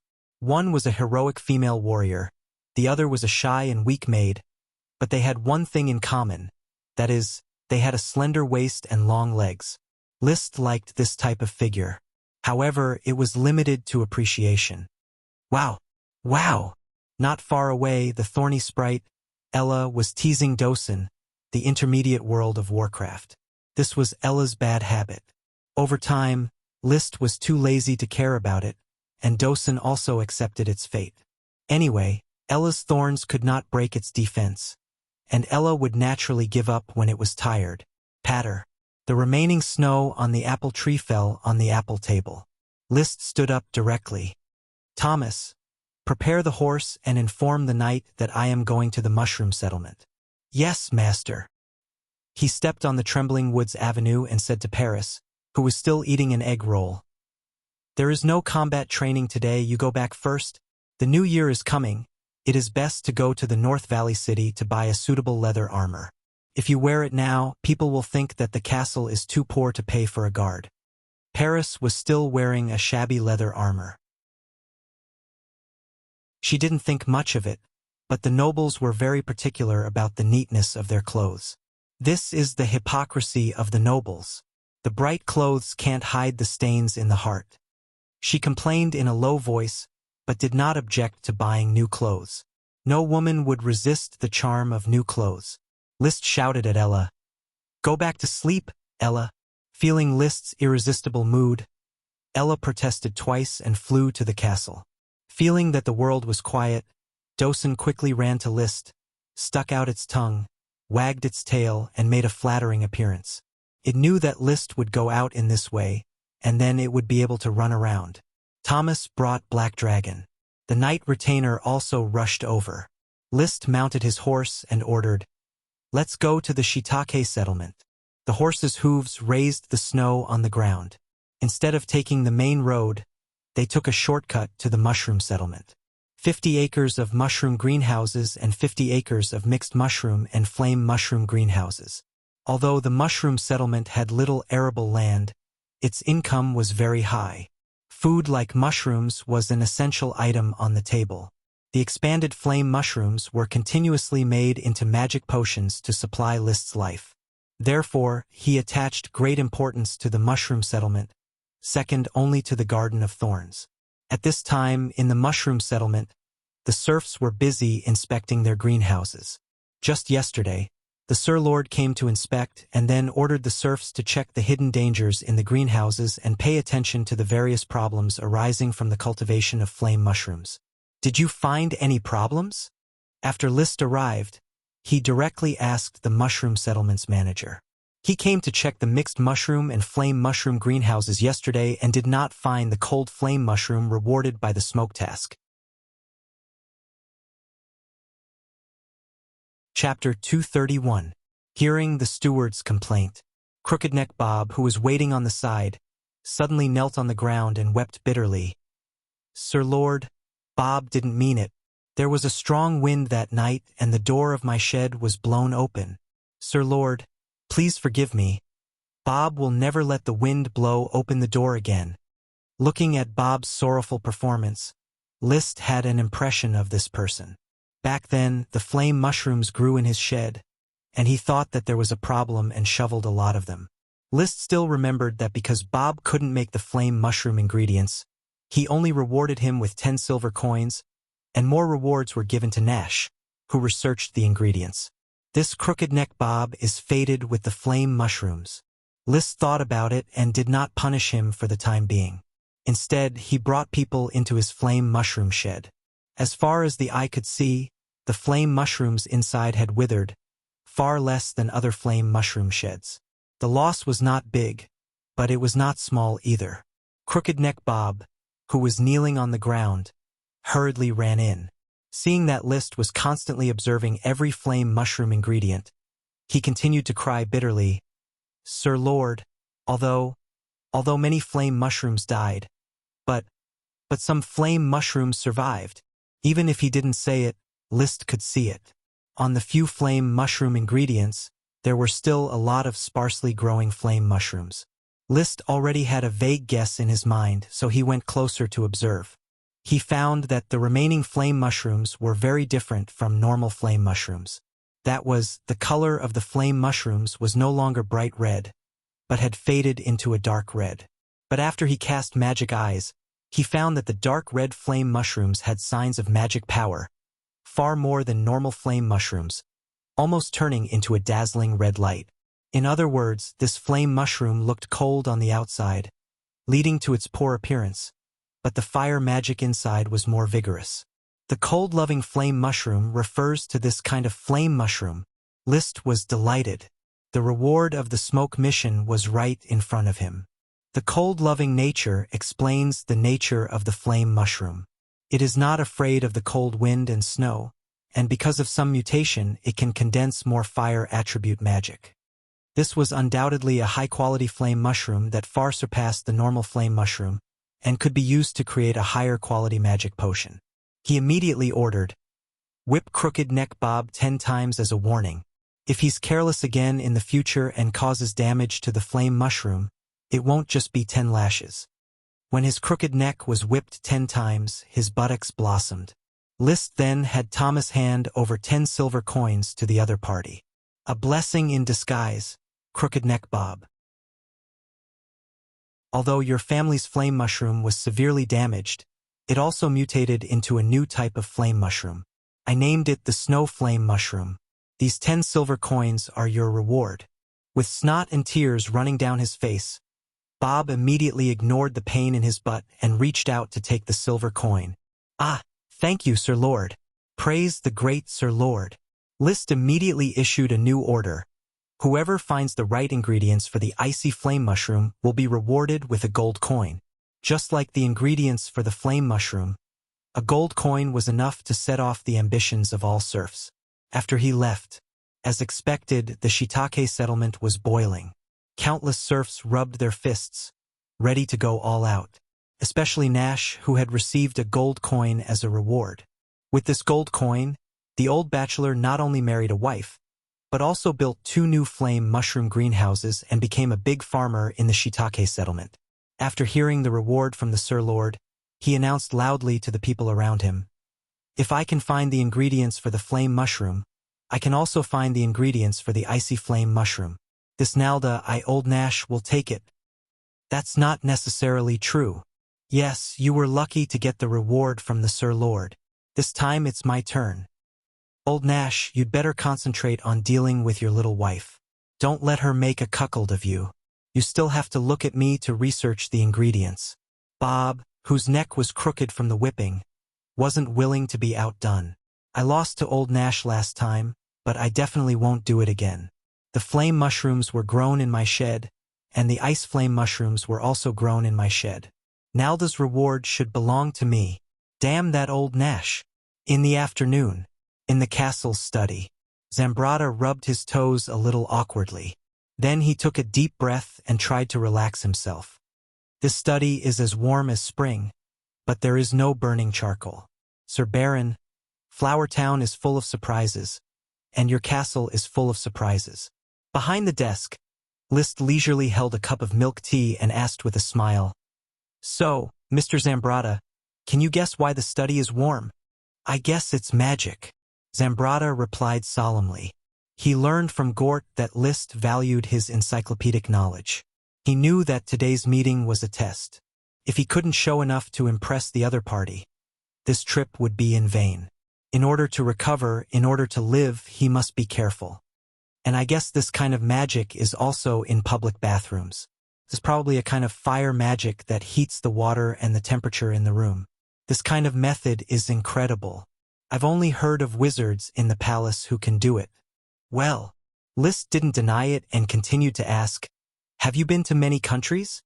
"Yes, I have been to the Iron and Steel Ridge Kingdom and 7 vassal states.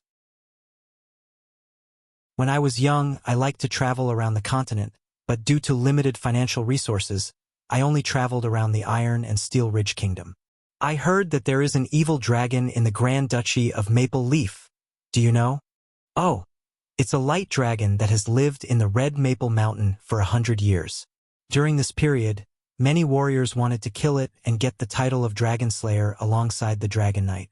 But you know, the power of the dragon is endless, and most of the warriors eventually become dragon dung.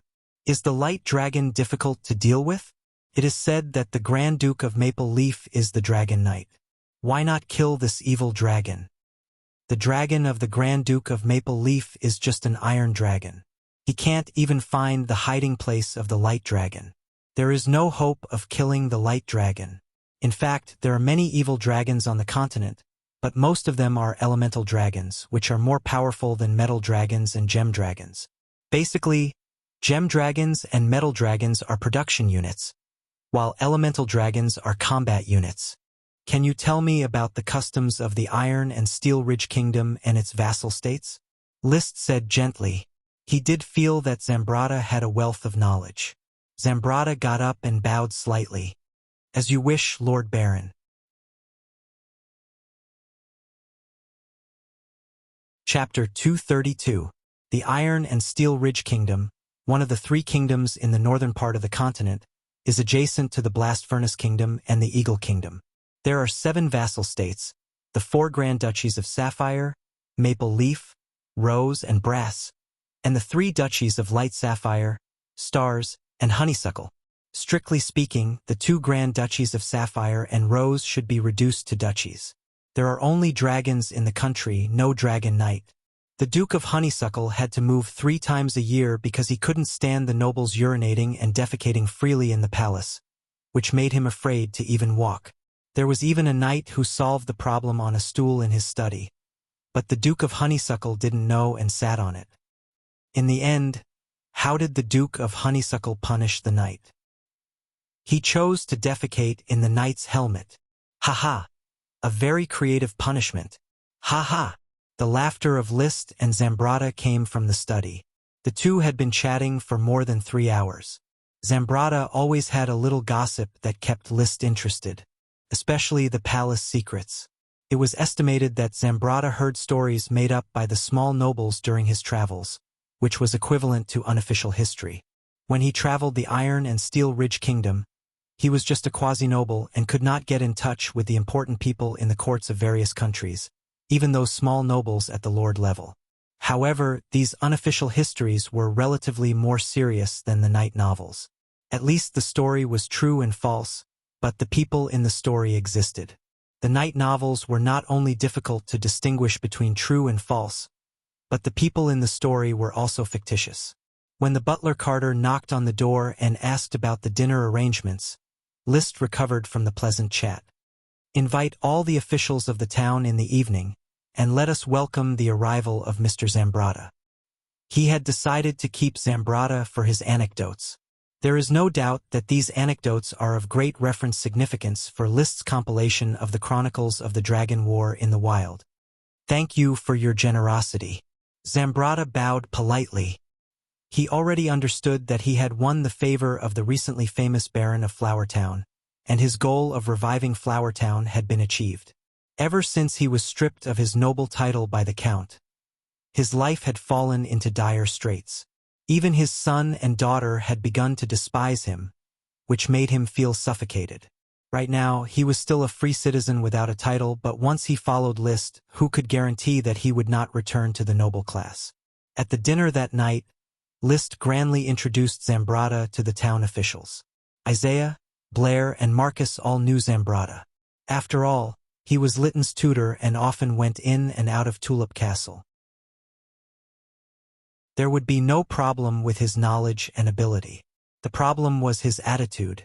The Count was furious because he allowed Lytton to beat civilians. However, this was not a matter of principle. It was normal for nobles to beat up commoners. Not all nobles were like List, who hid the concept of equality in the depths of their hearts. For the people of this world, it was normal to divide people into different classes. Therefore, everyone still held a welcoming attitude towards Zambrata. Of course, it was hard to say whether Isaiah and Blair had a sense of crisis in their hearts. After the dinner, List pulled Zambrata and talked for nearly an hour. He reluctantly let him go. Of course, List was still clear-headed.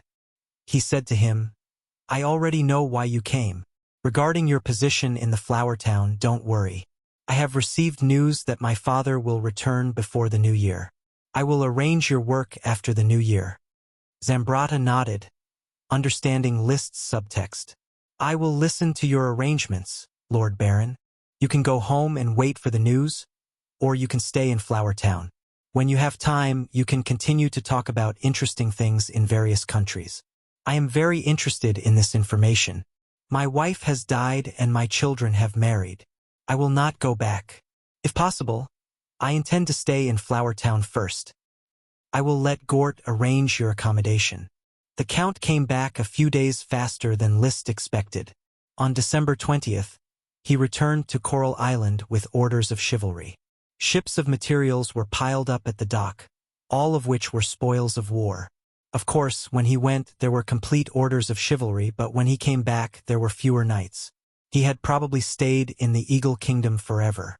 After the Knight of Tulip Castle came to Flower Town to report, List planned to leave for Tulip Castle the next day to participate in the celebration banquet held by Tulip Castle. "Mr. Carter, the gifts you've brought for my father and brother must be as sumptuous as you can get them. I am going to the celebration banquet this time, hoping to get a little more from my father's spoils of war, especially iron. The lack of iron is driving me crazy. Although the bonesmith shop has opened, and the bonesmith Blake Boneshed's family has been making bone tools day and night, but iron is still an important resource. The iron he used to make the heating water tank and the air conditioner cover was melted out of other ironware. Nowadays, there are more and more things in Flower Town. Flour soap is a good gift. High-end seafood is a precious gift. Exquisite bread, peanuts, and other food are qualified gifts. List also intends to give the Count and Levis a pair of binoculars. The military value of binoculars is still great. He believes that the Count will definitely reward List with a lot of good things when he sees the binoculars. Originally, the binoculars were intended to be kept secret, but as he continues to integrate into the aristocratic system, into the Tulip family, and enjoys the benefits of the family, his mentality has changed. Only by maintaining and strengthening the family can he better protect himself. Even if he personally goes to the battlefield in the future to make contributions and become a Viscount of Black Horse Island, the Tulip family will still be his strong backing. If the Count can go a step further and become a Marquis by virtue of his military exploits, then his status will rise again. At that time, he will be the son of the Marquis and the grandson of the Marquis. As long as he goes to the battlefield, he will not have to worry about not being able to make contributions. Therefore, at this moment, Liszt sincerely hopes that the Tulip family can develop and grow. At least before he rides a dragon, the family can shelter him and let him develop steadily. He doesn't have to worry about his invention being robbed by the great aristocracy. White paper, glass, cement, if it weren't for his concerns, he would have already started to study them. This level of technology may not be able to create an era, but it can definitely make a family grow rapidly. However, it is not necessarily a good thing for a weak family to control it. It may end up being destroyed by pirates. The tragedy of the small Kerchief Island always reminded Liszt that the aristocracy also has risks. Therefore, Liszt only made small troubles in the territory. Chapter 233. On the eve of departure, Baron Liszt deliberately went to the brewery in the workshop area. The three brewers, Frank Distillers, Berdang, and Huntella, had been working on distilling liquor for more than a month. The results had never been delivered to the castle. So, for such a long time, besides continuing to brew beer, rice wine, and fruit wine, you still haven't been able to brew liquor? He asked with an unkind expression. Frank Distillers, the brewer with the same name as Levis's tutor Frank, was the person in charge of the brewery. He replied awkwardly, "Sir, we have figured out the method and principle of distillation, but the distilled liquor does not seem to have the taste of liquor. Take out the liquor you brewed." Soon, the liquor they distilled was presented in front of Liszt.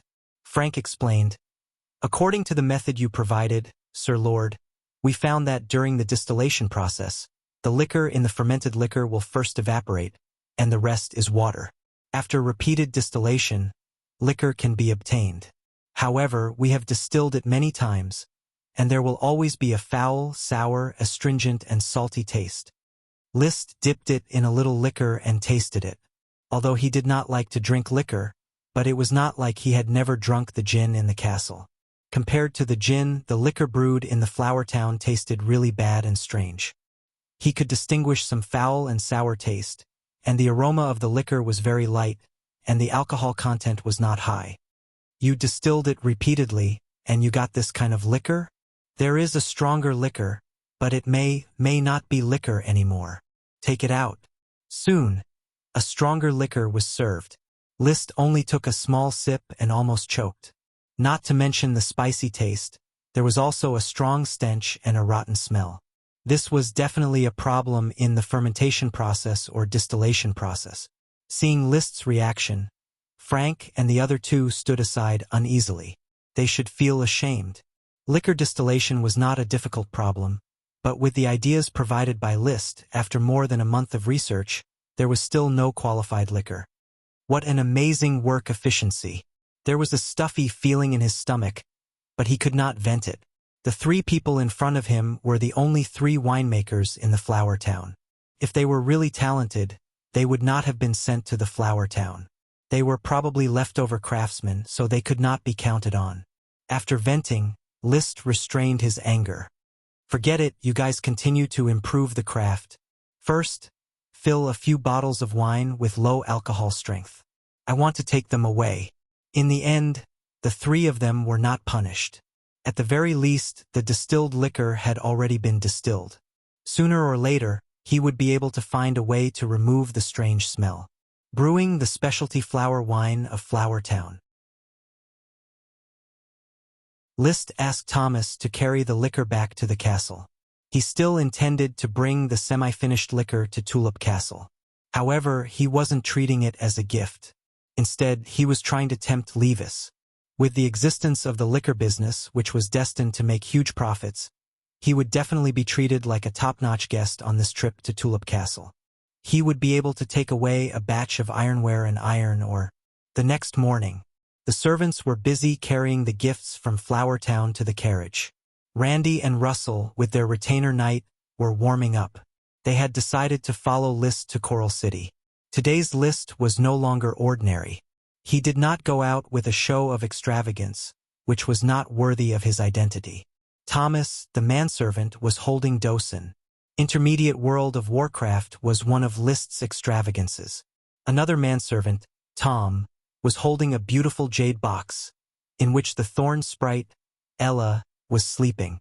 Its birth was destined to be the focus of attention. The messenger knight clearly mentioned that the Count wanted Liszt to take Ella to Tulip Castle to show him the new member of the Tulip family. The sprite, for the aristocracy, was a member of the family. Gort also arrived early. Unfortunately, this time there was nothing for him to do. Liszt asked him to stay in Flower Town. He was very regretful that he didn't have the opportunity to participate in the gorgeous feast. But what he needed to worry about was far more serious than not being able to participate in the feast. His wife and children were coming to Flower Town to celebrate this year's New Year's Day. His little lover, Freya, and the illegitimate child in her belly would be exposed. The sun rose in the east. Flower Town, wrapped in ice and snow, became extraordinarily bright.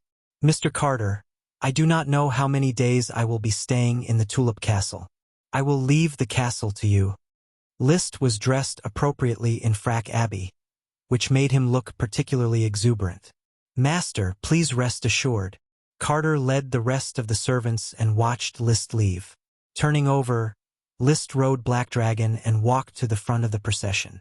Behind him, Paris, who had a great sword on her back and had changed into a new set of leather armor, followed on a horse with a veil over her face. She was a guard, so on this occasion, she naturally had to protect Liszy's safety. The procession set off in a grandiose manner. On the road from Flower Town to Thorn's Ridge, the road was very easy to walk on. It was a gravel road, and the snow was shoveled away by the people organized by the town. But after leaving Flower Town, it became a muddy road. The contrast between before and after was very obvious. Fortunately, everyone was either on horseback or in carriages. Their speed was still very fast. Appreciating the snowy scenery along the way, apart from Flower Town, the snow was the thickest. After leaving North Valley City and entering the boundary of Yulin City, there was not much snow, only a muddy road. Around 10 in the morning, when the procession entered Coral City, the faint stench had already reached Liszt.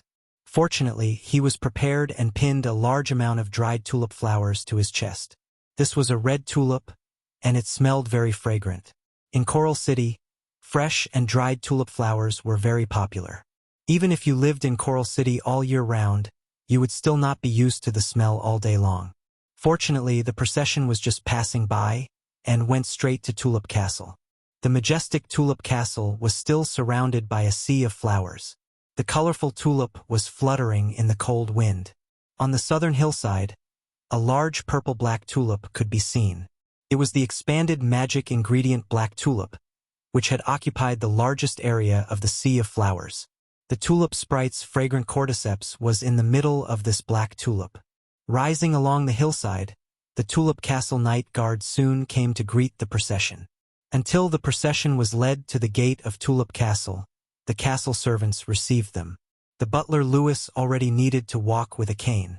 But every time the Count's children returned to the castle, he would personally greet them at the gate. For him, these young tulip were children that he had personally watched grow up. Every day when I see the sun rise, I think of the Lord's children, rising like red suns. But the happiest thing is to see you return to the castle like tired birds returning to their nest. The old man's words were like a poem, with a variety of metaphors and rhetoric.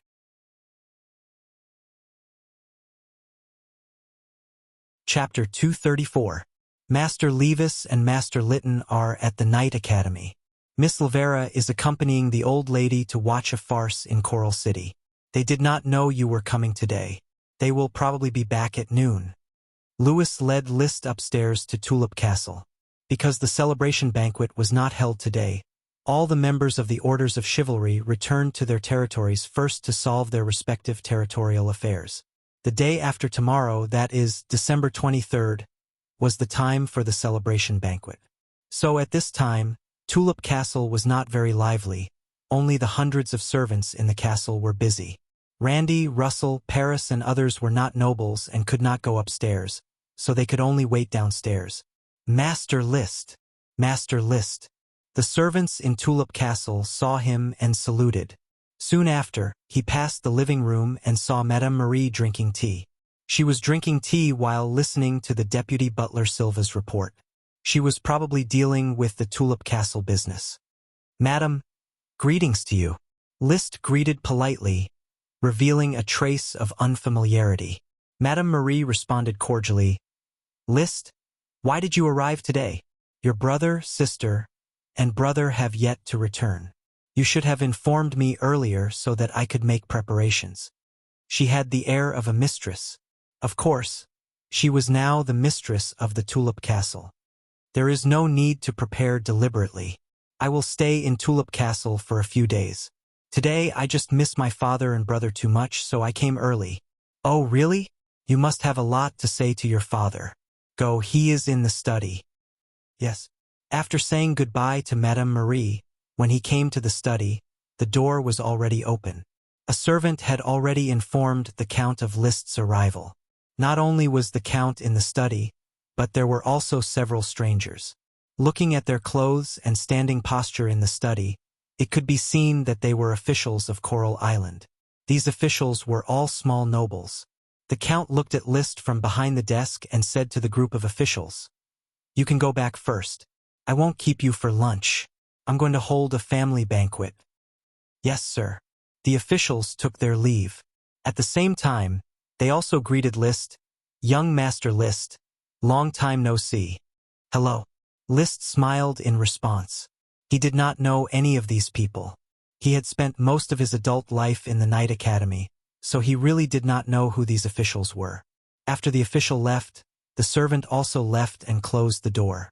Seeing the Count again, List's feelings were different. Generally speaking, it was difficult to establish a true father-son relationship. The body was related by blood, but the soul was not involved before. But it didn't stop him from reconsidering his relationship with the Count from the perspective of interests and kinship. Simply put, List's sense of identity with the Tulip family had increased. His predecessor had a weak personality and liked to escape, so he felt like he was invisible and no one paid attention to him. However, List only came into contact with him a few times, but he found some details that he had overlooked. Madame Penelope, who kept saying that she did not like him, was actually very concerned about her grandson. The Chinibu sister had always bullied List, but she did not do anything excessive. The greedy brother pointed his spear at Madame Marie and Lytton, but not at List. Madame Marie and Lytton, of course, looked down on List, but on the surface, they still maintained a harmonious relationship. Just now, the simple conversation with Madame Marie made List feel that Madame Marie had become more amiable. She probably understood that List would not be mediocre in the future, so she had to face up to how to deal with her relationship with List. Even if she could not be on good terms, she had to be as close as possible. What surprised List the most was actually the Count. This powerful Sky Knight, sacred swordsman of Waves Lee William Tulip, was not as indifferent to his second son as the predecessor remembered. With a smile on his face, he looked at the increasingly handsome List. He extended his hand, motioning him to sit down and talk. List's predecessor had always felt that the Count was very disappointed with him. After all, during his coming-of-age ceremony, he was enfeoffed to the most remote town, the Baron, and was only given 4 sprite worms. Compared to Lavera's enfeoffment, the difference was like heaven and earth. This affected List's senses for a while. He felt that the Count did not value his second son. However, after digesting the memories of his predecessor, coupled with the rational analysis of an adult, he felt that it might not be as simple as not valuing him. If he really did not value him, List could have become a quasi-aristocrat without a title. The second sons of many aristocrats were in this situation, without a fief or title. However, the Count gave him the title of Baron and a fief of a small town. It was just that the location was a bit worse and the material compensation was a bit less. Far from not valuing him, the Count valued him more than the second sons of many aristocrats. Even on the first out to the sea festival after the enfeoffment, the Count brought his family to Flower Town to celebrate the festival. I'm afraid he was disappointed. After all, he had high hopes. The remote fief and the title of Baron. He hoped that the predecessor could live an ordinary life. After all, with the title, he would not have to work hard to charge on the battlefield. The town could provide food and drink, but it could not form a knight squad, let alone go to the battlefield. These thoughts quickly flashed through List's mind, but he was not sure. He was not good at family affection.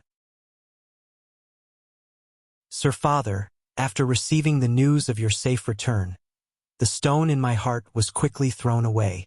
I am deeply happy to see that you are doing as usual. I made you worry. The Count smiled. This time, the expansion order ended in a hurry, and the results were relatively shabby. Fortunately, your brother has experienced a transformation in the war and has matured a lot. Is my brother all right? Yes, he is more sophisticated and calm than he used to be. Most importantly, he has established his prestige. There is nothing more gratifying to a father than to see his heir mature. When I returned to Coral Island, I heard about you immediately. List smiled. The Count took out the fine red wine from the cabinet and poured a glass for himself and his second son. News worth celebrating. So where is your Ella? My servant is looking after her. The Count shook the bell and called the servant. List immediately said, Please tell my servant to send Ella over. The servant took the order. The Count said, Do you want to hear the story of the battlefield first? Or do you want to talk about the development of Flower Town first? I want to hear the story of the battlefield first.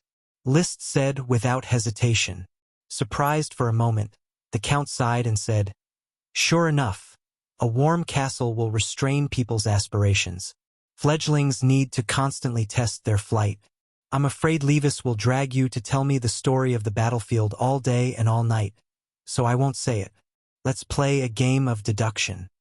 War deduction games were a primitive form of war chess used to deduce the situation of the military. The thick bast paper with a map of the coast of the Eagle Kingdom was spread out, and the crystal sculptures symbolizing the castle, the knight, and the sky knight were placed one by one.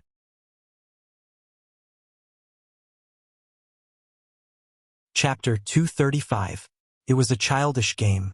No, it was a very childish tactic. After List got started, he sighed with emotion. Even after decades of fighting, the Count's tactical mind still only existed in charging from behind the hillside, splitting into two wings to charge together, taking turns to charge. It was as if in the night war, there was only one option, the only difference was how to charge. List, you shouldn't do this. This is a forest, yes, it can hide people, but the forest will also hinder the charge. However, the forest will also hinder your charge, so you have to choose an open area to set up an ambush. The back of this hill is a very good place for an ambush. The Count pushed his knight and continued to charge forward while warning List not to hide the knight in the woods. Then, I will ambush in the woods on the other side of the river and wait for your knight to cross the river. Halfway across, I will launch a charge, wipe out some of the knight on the shore, and then block the rest of the knight back. Is that okay? List did not dwell too much on whether the woods could hide the knight or not. He did not choose to ambush behind the hillside. He just took out a few knight carvings from the woods and put them in the woods by the river. The Count touched his chin.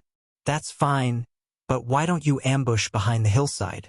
The hillside is the most suitable place for the knight to ambush and charge. But it is also the easiest to detect. So, this team of knight, I will eat half of the knight carvings. List reached out and picked up a few knight carvings. A little less, eat a little less, I can escape some.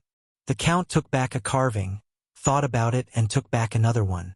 List didn't mind and continued to deduce. Your knight can't cross the river, so they must retreat and return to the other side of the Red River. Then, the knight I left in the woods on the other side can take the opportunity to gather and charge again to drive away your knight. Can I eat another batch? With that, he pushed out the knight sculptures that he had deliberately left in the woods and took away several of the Count's knight sculptures. The Count was stunned for a moment. So you deliberately left these knight carvings? Did you set up an ambush here? That's right. That's why your knight formation is in tatters and will definitely continue to flee. My knight can take this opportunity to gather and hunt down your knight, right? The count was a little uncomfortable. That's true. So, you now have 3 routes to choose from. One is to split up and escape. The other is to retreat through this valley.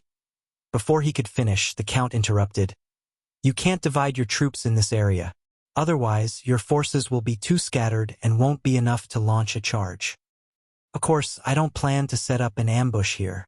You have 3 routes to choose from. Other than splitting up and crossing the valley, there is another option, which is to find your main force. If it's the first one, I can chase them all over the mountain.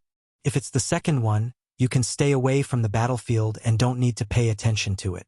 If it's the third one, I choose the third one. My knight will begin to retreat from the plains here. How are you going to deal with it? Of course, it's to retreat back to the castle. Viscount Varyen is not the main battlefield of the battle. The decisive battle between you and Count Figo is the key to the battle. I only need to defend the castle, and I can be like a nail in the Red River Plain. I can attack the supply line between you and Marquis Roderick's orders of chivalry, and retreat to increase Count Figo's combat power. Liszt talked incessantly. He has won 3 consecutive local knight battles, completely defeating the Count, and a set of theories and tactics made the Count doubt his life. Liszt, why do you have so many strange ideas in your mind? The Count looked at the deduction of the battle, frowned and asked, why don't you put the knight around the castle to protect the safety of the castle? It is a very risky move for you to divide your troops and ambush them like this. Viscount Varian's castle is undefended, and the orders of chivalry are not strong enough. Your follower, Viscount Jonas, can block him in the castle and dare not show up. Then his role will be lost and Count Figo will be cut off. Therefore, abandoning the castle can play an active role. Even if the castle is breached, this orders of chivalry can still go to Count Figo. He has never fought a war. But when it comes to the ability to talk on paper, the keyboard warrior Liszt feels that he can hang a world. He has read The Art of War and 36 Stratagems, and he is a man who spent years in World War II. He also has on guerrilla warfare in his mind, a tactic that repels the mainstream of the world, and he is afraid to say it and scare the Count. In fact, it has scared the Count. Judging from the Count's tactical arrangement, he originally sent Jonas Gravel to block Viscount Varyen in the castle, thus losing its strategic significance. The Count can easily nibble away at Count Figo's power, and eventually force Count Figo to fight him in the upper reaches of the Red River, defeating Count Figo in one battle. This establishes the battlefield advantage of the Red River Plain, and smoothly plunder a large number of resources and minerals. Once Viscount Varyen's knights defeated Viscount Jonas, they would be able to defeat him. It can quickly dissolve the Count's advantage so that Count Figo does not have to rush to fight, thus dragging the Count in the Red River Plain in a dilemma until he collapses. At that time, the Count has no choice but to retreat. Well, he carefully considered Liszt's tactics, always feeling a bit whimsical, but he did not know how to refute it. Finally, he simply pushed away a pile of carvings and stiffly changed the topic. Ella is already outside the door. Let me see Ella first. Liszt smiled. Of course, as you wish. The servant came in with Ella's jade box and opened the box. Ella, who was sleeping in a daze, woke up with a yawn. As soon as it opened its eyes, it saw a human face, startled it and slapped it. Of course, it did not hit the Count. The Sky Knight's reaction speed is not comparable to that of the sprites. The Count also reached out and poked Ella's belly. A very healthy and lively little guy. Congratulations, Liszt, in Flower Town. You did better than I thought. I just did a little work. I heard that your World of Warcraft Flying Dust Dog has eaten the Bloodline fruit and evolved into Intermediate World of Warcraft. Yes, would you like to see it? It's outside the Tulip Castle, taken care of by my servant. Liszt said, I know very little about World of Warcraft. In fact, I don't know much about Dosen's level. Let's go downstairs and see. They went downstairs. Dosen was basking in the sun. It was not afraid of people and would not take the initiative to attack people. Seeing Liszt appear, it suddenly jumped up, wagging its tail in front of him. List grabbed the hair on its neck to make it behave and let the Count examine it.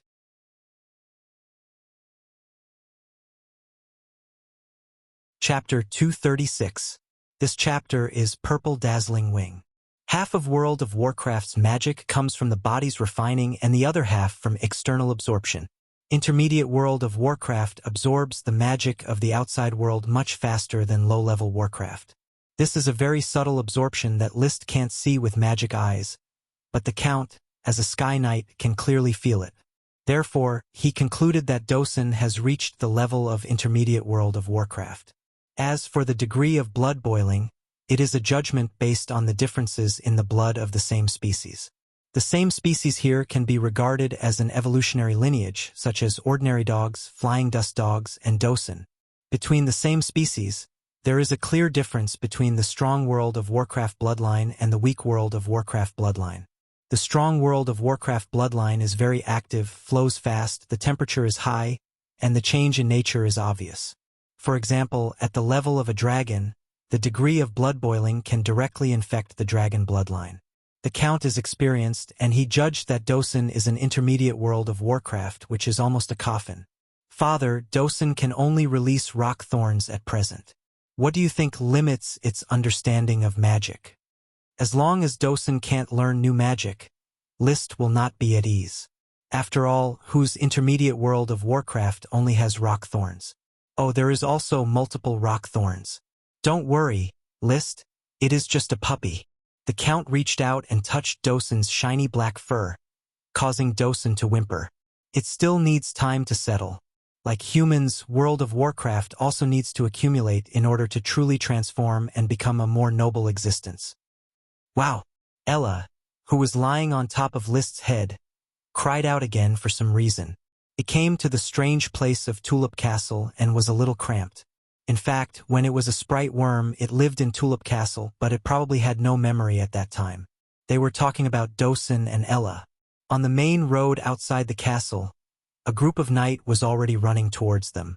The one leading them was List's brother, Levis, and behind him was Lytton. Before List even got close, his voice could already be heard. List, why didn't you tell me you were coming? You made me spend half a day in the Knight Academy.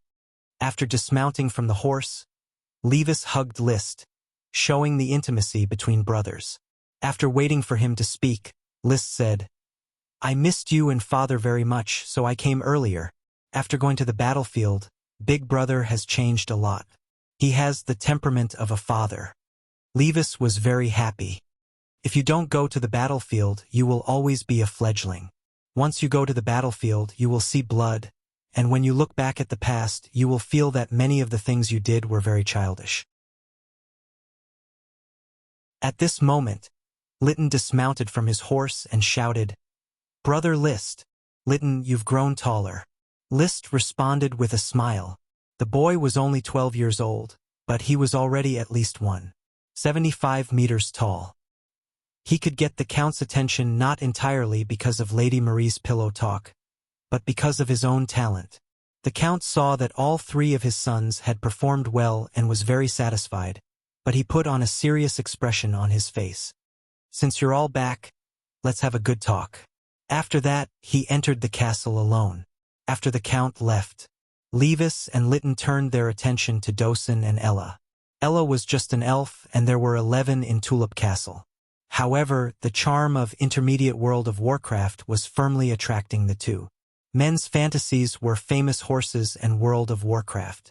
Compared with the low-level World of Warcraft Fire Rabbit raised in Tulip Castle, the prestige of Intermediate World of Warcraft Dosen can be seen from its body shape. Unfortunately, no matter how envious they were, Dosen was List's, and they couldn't take it away. The lunch has not yet begun.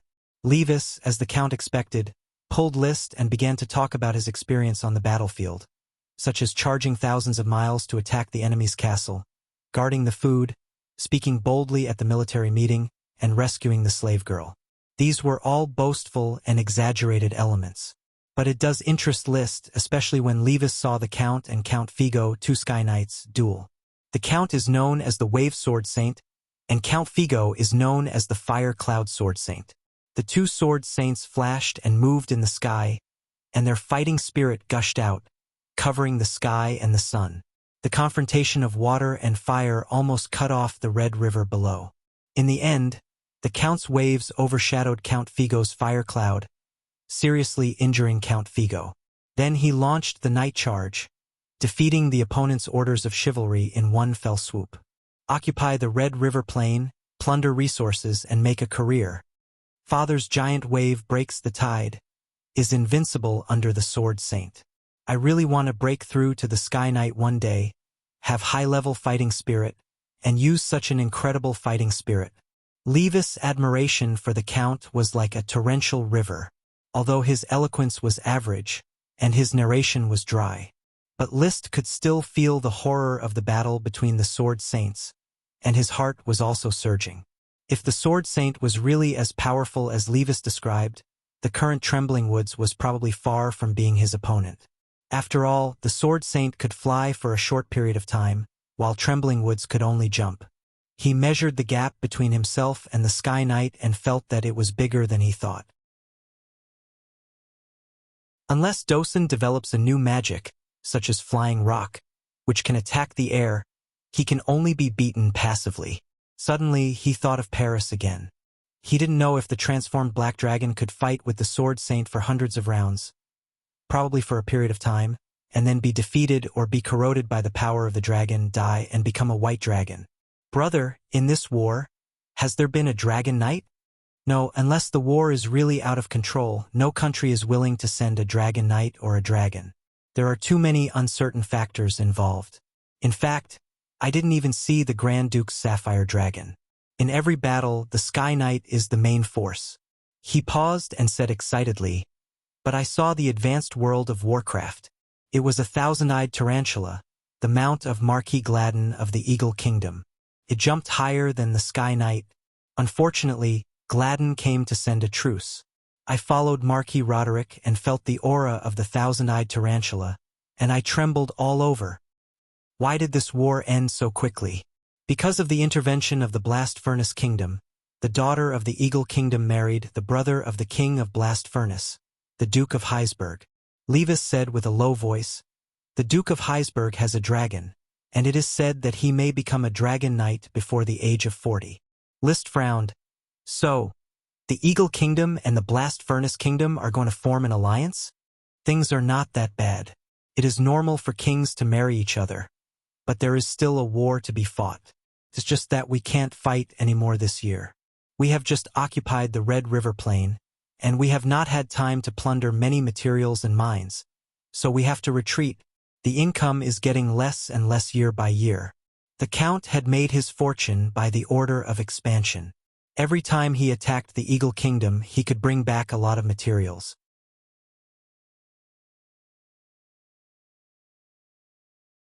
Chapter 237. As Lavera and Madame Penelope returned from watching the farce, the long-awaited family banquet in Tulip Castle began. They chatted about interesting things and joked about war and peace. The atmosphere was not very harmonious, but it was not bad either. In particular, Madame Penelope and Madame Marie, from time to time, they would exchange a few words, which instead livened up the atmosphere. The Count sat in the middle, looking a little embarrassed. Mother-in-law and daughter-in-law did not get along. No matter in the world, it was the most troublesome problem for men. Compared with his previous invisibility, the current Liszt was gradually adapting to his identity and was no longer transparent. They were able to participate in all kinds of topics, and they were getting more and more comfortable. Sometimes, people would feel that the whole world was turning away from them once they got into a corner. However, once they got out of the corner, they would find that the world was still there, never abandoning them. Is this a specialty of Flower Town? The Count ate the crispy peanuts with the gin. The more he ate, the more he liked it. Peanuts are delicious this way. This is crispy peanuts. Liszt explained while eating, I brought a lot of peanut flavors, but most of them are more suitable as snacks. Apart from boiled peanuts, I didn't expect there to be such a way to eat. Does Tulip Castle buy this kind of food? The Count asked Madame Marie. If you like it, you can buy some.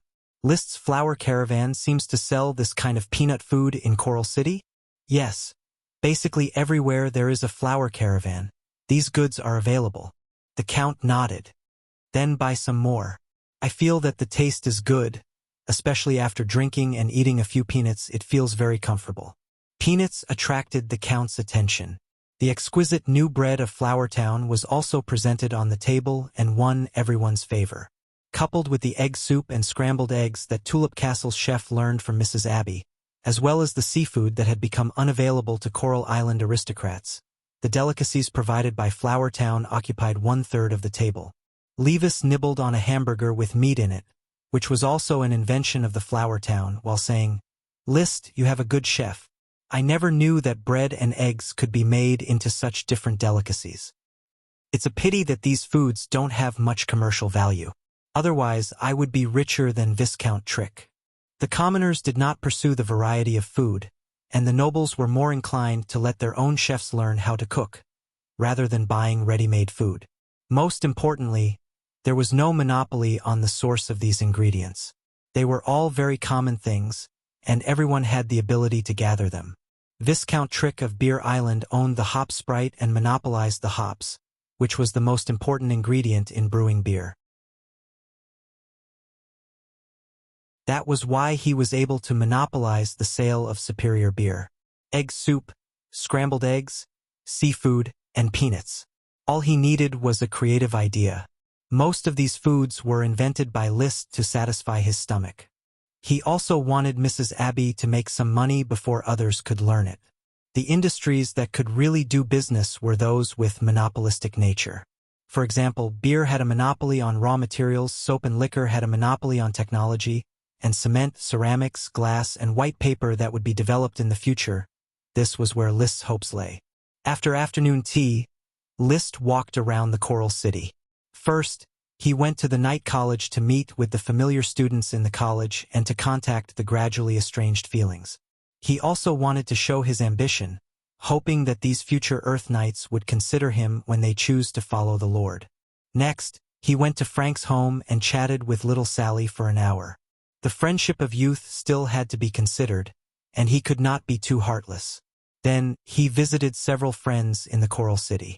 They were all aristocratic teenagers, mostly the second son of the family. Before adulthood, those teenagers who were destined to inherit the title liked to chase after Levis. Therefore, most of Liszt's friends were second sons like him. It was almost the same now. The aristocrats who wanted to inherit the title would still follow Levis. The second sons who could not inherit the title would place their hopes on Liszt. "Sir Liszt, are you going to form your own knight squad?" In a small aristocratic manner, a young man named Rick asked Liszt, who was sitting in the main seat. "I saw Randy. Has he become your follower?" "It hasn't been decided yet, but soon. After the New Year's Day, I will seriously consider forming a knight squad. Flower Town already has the ability to arm a knight squad. Russell and Randy may wait for me to form a knight squad before officially pledging allegiance to me." Liszt replied, "So, can I follow you? I want to join your knight squad. I want to go to the battlefield." Rick asked hopefully, "Have you become an Earth Knight?" Rick's tone seemed a little proud and reserved. "Yes, just a month ago. Although it's a little late, I'm already 19 years old this year." "Of course. I'm very happy that you want to follow me. But I hope that after the New Year's Day you can live in Flower Town for a while, just like Randy, and wait until I form a knight squad before making a decision." Liszt did not agree on the spot. It was the same reason as before. The knight chose the Lord and the Lord chose the knight. Another young man followed and asked, "What about me? Can I follow you? I haven't broken through to Earth Knight yet." His name was Nemo, and his father was an elite Earth Knight who did not receive a title. Liszt smiled. "Joining the Knight Squad is definitely out of the question, but if you are willing to come to Flower Town as an official, I welcome you. Everyone here can come to Flower Town. You are one of my few friends." A few months ago, he didn't want to pay attention to this group of friends. After all, they were the friends of his predecessor, not his friends. But Flower Town already seems to have people like Gort and Isaiah. Are there any other official positions we can hold? Nemo asked. You don't think I will stay in Flower Town for the rest of my life, do you? Oh, sorry, Sir List, I didn't mean that. Of course, you will become a Viscount Lord. This is inevitable. Everyone is so sure. No need to apologize, Nemo. Becoming a Viscount is my goal. Having my own island or city is also my goal. In order to achieve this goal, I need a group of loyal followers. If you have any ideas, I welcome you to Flower Town. Looking at the already dark sky, he got up and said, I have to go back. There is a dinner party at Tulip Castle that I need to attend. Tomorrow night, I will hold a banquet at Tulip Castle and invite everyone and friends from Knight Academy to come. Rick said loudly, I will be there on time, sir. Me too. Nemo and the others said one after another.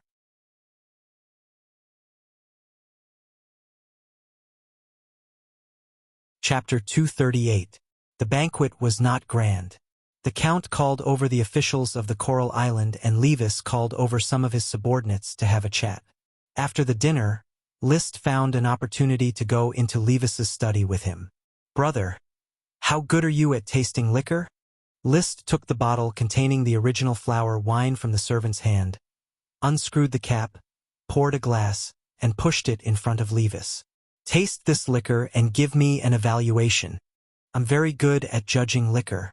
Well, what kind of liquor is this? Where did you get it? He picked up the glass and asked. Tastes bad, stinky, and looks like a poor quality liquor. The liquor I drank when I was fighting in the Eagle Kingdom tastes better than this liquor. After that, he put the glass to his lips and touched it a little. Tastes sour and has no strength. This liquor is too poor. Putting down the glass, he didn't say anything more. His meaning was self-evident. List's face remained unchanged and he continued to ask, Brother, how much do you think a bottle of this liquor can be sold for? How much is a bottle? Levis narrowed his eyes. List, don't tell me this liquor is brewed in Flower Town? As you said, this is the self-brewed liquor I'm working on, flower wine.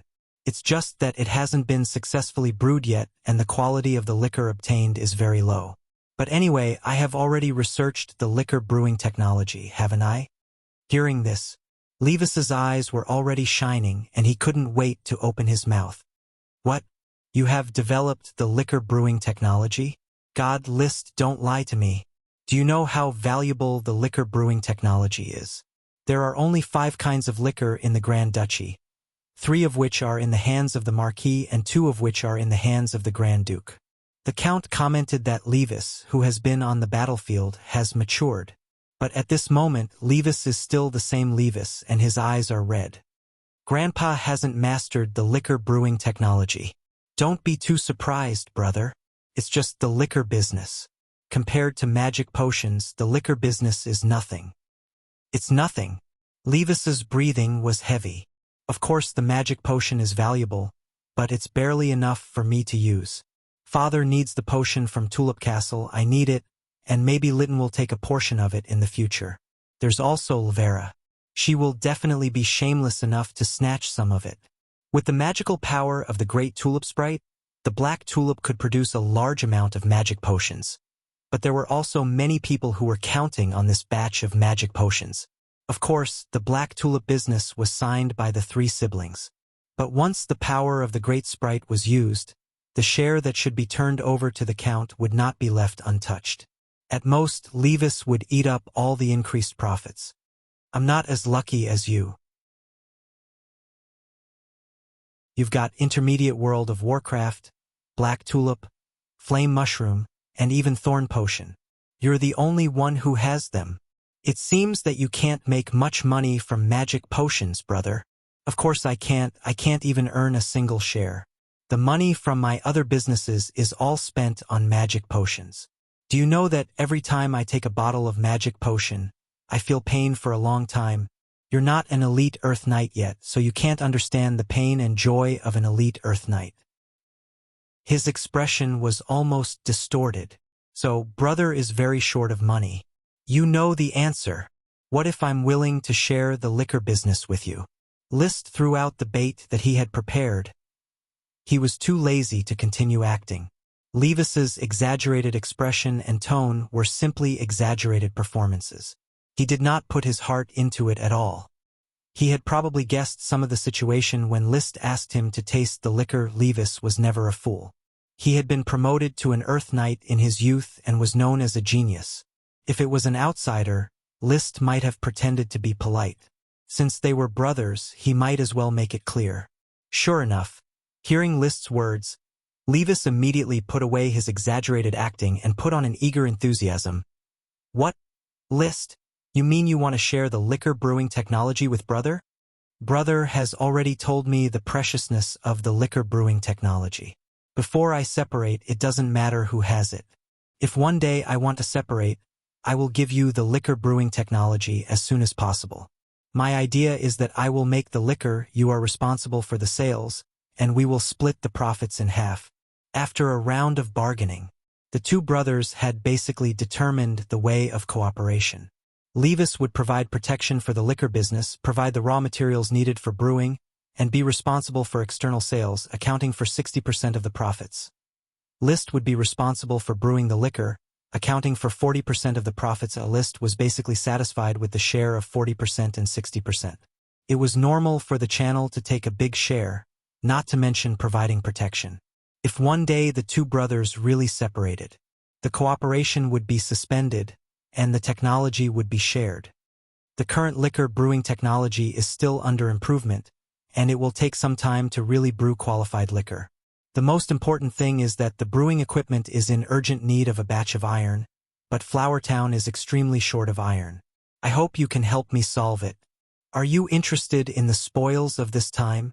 Levis touched his chin, knowing that if he wanted to get the liquor business, it was essential. Iron has always been the most sought-after spoils of war. This time I didn't bring back too much iron or...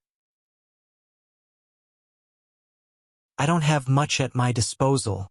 3,000 pounds of iron ingots, I can't get more. 3,000 pounds, that's about it. Don't think it's too little. 3,000 pounds is enough to make Viscount Trick and Viscount Jonas jealous. By the way, I forgot to ask you, why did Flourtown's flame mushroom stop? List pondered for a moment and replied, I want to store the potion. Ah, don't be surprised, brother. Although my talent is not as good as yours with Ella, I don't want to go further. Even if I fail, I still have to try. List said half-truthfully. No one knew that he was already an elite Earth Knight. What about the black tulip and the potion thorns? The black tulip will still be supplied to you. I also plan to store the potion thorns. That's a pity. It's hard for me to persuade you not to try, just like Lavera. I can't stop her willfulness. But I still hope that you can think about it more. If you change your mind, come to me again. As a brother, you have to believe that I can take advantage of anyone, but I won't take advantage of you. Of course, I firmly believe in this. Then the two talked about the surf sale. With the liquor business as a foundation, no one cared too much. They quickly reached a deal to buy 2,500 surfs at the price of 500 gold coins. I'll give you the gold coins later, as long as they are delivered before the fleet sets off. Levis did not ask List where he got so many gold coins. He was getting more and more confused about his brother. Ignorance and timidity no longer appeared, replaced by shrewdness and generosity.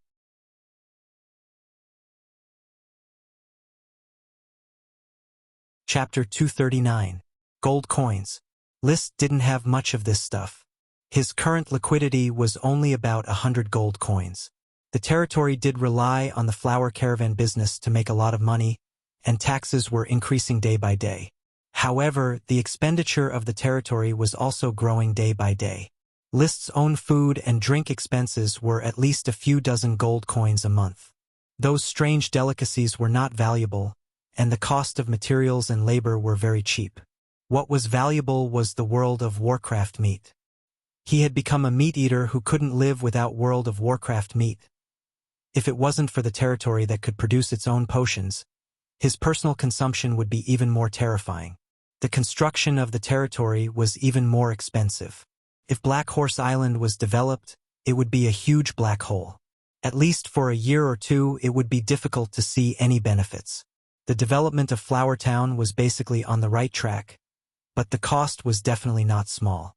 It seemed that nearly 9 months of development had cost List at least thousands of gold coins. If there were no smoke missions, he couldn't imagine how many things could be done. So, this time, there was a gap of 500 gold coins. List still had to rely on the reward of the smoke mission. After thinking about it, he was going to find the Count tomorrow and exchange mithril for a batch of gold coins. The next day, the sun didn't rise in time, so it looked a little gloomy. The Count had already gotten up and was writing at the desk in the study. He had been very busy these days and needed to sort out the distribution of the spoils. List, you got up early. The Count motioned to List to find a chair to sit on. Didn't Levis pull you to talk about war stories all night? In fact, my brother's eloquence still needs to be cultivated. He is still far from being able to talk all day and night. Well, he really doesn't have the talent of a diplomat. What do you want to drink? Red wine or coffee? Chatting with his son, he always felt that the atmosphere would be more stiff if he didn't drink something. Between father and son, they could never reach the level of understanding between mother and daughter. Is there milk? I don't want to drink and I don't like coffee early in the morning. List could no longer live without milk. For the time being, he could not drink the milk of his own dragon breed cows, so he could only drink ordinary milk. When the servant brought the freshly brewed milk, List could clearly feel that the quality of the milk of the Tulip Castle cows was far worse than that of the Flower Town cows. The cows on the dairy farm, even if they didn't become dragon-type cows, had definitely undergone mutation. I've been bathing with flower soap for the past 2 days. It's really good. This industry should bring you a lot of income. The Count said, 2 or 3 gold coins a day. That's about the same as the seafood business back then. But now that the seafood business is about to stop, the profits are not as good as before. The flower soap is temporarily unable to expand to the outer islands due to limited production, causing my funds to be in a very tight state. The development of the Flower Town has already surprised many people, including me. So don't put too much pressure on yourself. Pressure. There was no pressure. List felt that his daily life was really stress-free. He ate, drank, practiced martial arts, rode a horse, walked the dog, played with the elves, and patrolled the territory. Occasionally, when he had inspiration, he would let the serfs realize it, or he would follow up on the smoke mission. In addition to being happy, he was also happy. Of course, this degenerate and corrupt life still needs to be low-key. He said in a joking tone, there is still pressure. If I want to achieve my wish of riding a dragon before the age of 30, I need to work hard all the time. Well, the Count was not used to this joke for a while. Don't be too ambitious. List nodded. In fact, I want to become a Sky Knight as soon as possible. I heard my brother talk about your battle with Count Figo. I am very fascinated. This idea was much more realistic, and the Count easily accepted it. I hope that all 4 of you can take the Sky Knight as your goal. Every generation of the Tulip family is pursuing progress. The Knight's enterprising spirit should never stop and strive to turn pressure into motivation. I understand. Now that I am an adult, the things I used to be ignorant of are now clear. List said, suddenly remembering something. By the way, Father, in addition to bringing a batch of Flower Town specialties and delicacies to Tulip Castle, I have also specially prepared a gift for you and my brother. Oh, what gift? A telescope. List took out a pair of well-made telescopes from his pocket, handed them to the Count, and instructed the Count how to use them. This is a pair of stretchable monoculars. You put this small eyepiece in front of your eyes. Yes, that's it. And then point the large objective lens out of the window. When the Count did so, he was shocked at first glance. Oh, my God. The sea of tulip flowers seems to be in front of me. You can pull the telescope's objective lens out. Yes, it can be pulled out longer. It's getting closer. Can they move? Is this magic? The Count held a pair of binoculars and kept looking at things in the distance. He was very excited. I see Silva. He's holding a cigarette in his hand. He's looking for a place to smoke. It's a handmade paper cigarette. It's made with fireweed, not fire. Holding the telescope, the Count began to peep. Silva, the deputy butler outside the castle, did not know that his little action of smoking was seen by the Count. The excited Count could not stop for a while. Liszt was very satisfied with the effect of the telescope, but Silva's smoking made him suddenly think, should he invent matches? The ignition tools in this world are the fire grass that can be rubbed, and the fire folding that is configured with fire grass as raw materials, which are far less convenient than matches. Lighters are more advanced and more convenient, but Liszt doesn't think he can invent a lighter. The technical content is too high. As for matches, there is no technical content. The only problem is that the match head uses phosphorus as an ignition material. If he remembered correctly, it uses red phosphorus. Red phosphorus and a substance that can make red phosphorus rub to ignite fire are applied to the match head and the matchbox. When used, it is rubbed. When not used, it is called a safety match. Phosphorus. I still have a lot of knowledge about phosphorus. Liszt thought silently. First of all, rural farming is indispensable for a fertilizer called phosphorus fertilizer. Secondly, it is said that the discovery of phosphorus element originated from alchemy. A guy who dreamed of alchemy accidentally refined phosphorus from urine. Thirdly, it was learned in middle school geography textbooks that there is a country called Nauru where bird droppings piled up and produced phosphorus rock. Finally, the legendary ghost fire is said to be formed by phosphorus in human bones burning in the air. So, if you want to get phosphorus, you have to deal with feces and urine? Liszt was helpless. He didn't want to be a TFBOYS. It is best to find bird droppings. Find an island with many seabirds, maybe there will be phosphorus rock. Even if I can't get phosphorus, I can use it as fertilizer, phosphorus fertilizer.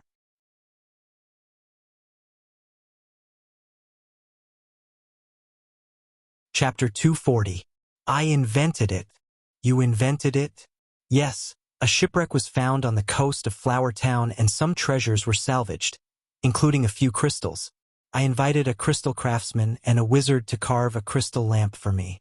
Then I found that after the crystal was ground into a lens, the two pieces superimposed on each other could magnify the line of sight. The story was naturally a fabricated story, but the Count did not delve into the truth of the story. For him, it was not important how the telescope was invented. What was important was why the telescope could see so far and what other uses it had. No wonder many people say that you have been blessed by the glory of the night in the past year. The Count rubbed the wooden lens of the telescope and said with emotion, "Can you recognize its value? I think it can be used in war. If you can observe the enemy's movements from a distance, it should be of great help. The knight's charge, if you can use the telescope, can capture the local orders of chivalry's movements faster and grasp the most suitable fighter. Its value can be very small or even useless. The large-scale orders of chivalry's charge is a head-on collision, but it can also be very big." The Count was very experienced in the charge all year round. The small orders of chivalry are more mobile and flexible. With the telescope, whether it is a sneak attack or a counter-sneak attack, you can seize the initiative. In yesterday's battle deduction game, if I had a telescope, many of your sneak attack tactics would not work at all. Liszt nodded and then added, "If I used the telescope, I could achieve more brilliant tactical results." Well, there is nothing wrong with that. So the value of the telescope can be very great, and I think it is very suitable to give it to you as a gift. You have grown up. The Count sighed again, his eyes full of relief, but he quickly restrained it. The telescope is of great significance, and its secrets need to be protected. It must not be known by outsiders. So far, I am probably the only one who can understand the secrets inside the telescope. Liszt suddenly remembered something. Oh, by the way, the crystal craftsman Brad, if he has the heart, he should be able to understand the principle of the telescope. After all, he was the one who made the lens. Then, this crystal craftsman must not be left alone. How about you give him and his family to me? As for the theory behind the telescope, I can immediately present it to Tulip Castle. Liszt had an idea and said, as for Brad's family, they were freedmen, which was meaningless. If the Count wanted to arrange someone to go to the flower town, then no one could defy him. Of course, the Count would not bother with such a trivial matter. I'll let Jacob deal with it later. Jacob is the Earl's territorial advisor. Satisfied with the telescope, the Count did not wait for Liszt to open his mouth and took the initiative to give more benefits. I heard that you got 3,000 caddies of iron ingots from Levis? The Count was well aware of the little tricks between his sons, so he said it so calmly, but it was not without the intention of beating him up, because Levis and Liszt never played with Lytton. Such a clear estrangement was a situation that the Count did not want to see. They were all his sons. Yes, I have improved the process of ordinary fermented wine and brewed a semi-finished liquor. I hope to cooperate with my brother to sell it. 3,000 caddies of iron ingots is a little gift from my brother. You can come up with the technology of liquor, which shows that you are not only blessed by the glory of the night, but also have a big picture and long-term planning. I am full of expectations for your future. I will give you 10,000 caddies of iron ingots from the spoils of war as compensation for the telescope technology. The Count was generous. Liszt was very excited. Thank you, Lord Father. As a rare resource, 10,000 caddies of iron can be made into a lot of ironware, which is very valuable. Perhaps the role of ironware is mostly used to make armor and weapons, but for Liszt, iron is one of the basic materials of industry, which is a material that wood can never replace. Even if Liszt has fast-growing iron thorns, a wood of ironwood quality. After thanking him, Liszt called the manservant and brought the 5 pieces of mithril, or that he had specially prepared, into the study. Lord Father, this is one of the treasures I found in the shipwreck. I want to exchange it for some gold coins. The territory's financial income is not enough and is very tight. Mithril. The Count, of course, has seen this ore and immediately recognized it in his hand. In fact, he has armed an elite knight squad with mithril armor. These 5 pieces of mithril can be integrated into iron ingots and can be made into almost 10 sets of mithril armor. They are very valuable. He gave Liszt a meaningful look. Liszt looked at the Count calmly. He understood what the Count meant. The flower town had brought out a lot of good things. The benefits from the shipwreck were probably more than just a few pieces of mithril and the previously mentioned crystals. However, he also understood that the Count would never rob his own son of his private property. How about a piece of mithril or converted into 100 gold coins? Of course. Thank you for your generosity, Lord Father. 500 gold coins can buy 2,500 serfs, which is almost more than the population of Flower Town. Are you sure Flower Town can afford it? The Count said with a smile. Liszt's heart thumped. He always felt that this smile was more profound than the look in his eyes just now. It was as if the Count had seen through everything a long time ago. Under this smile, Liszt felt that all his secrets were exposed. He had reason to think so. With the Count's knowledge of Coral Island, it was not difficult to know anything. Does he already know the existence of Black Horse Island? The thought flashed, and Liszt immediately suppressed it. Whether he knew or not, he just pretended not to know. Reclaiming a deserted island was not something that would anger the gods. As long as the Count did not know the existence of the Black Blood Horse, even if Black Horse Island was known, it would not matter. At least for now, the Count was not clear about the Black Blood Horse. Otherwise, even if Liszt was his own son, he would not hesitate to take the Black Blood Horse. The affection of the aristocracy was not worth mentioning in the face of great benefits. Besides, it was not a big deal to take the horses and compensate Liszt with some gold coins. How could the father-son relationship be shaken? Why not? There was no need for the Count to rob. As long as he launched a little family public opinion, Madame Penelope, Madame Marie Lavera, and Levis would be able to drown Liszt. In fact, from the perspective of interests, it was not necessarily a bad thing to contribute the Black Blood Horse to the Count. But Liszt was reluctant. The horses were in the hands of the Tulip family. He did not know how many years it would take for them to be given to his armed knight squad. As a future dragon knight with a broad mind, his own things were his own things. If he did not want to give it to anyone, no one could take it away. The resources of the family should support him to achieve his lofty ideals and revitalize the family.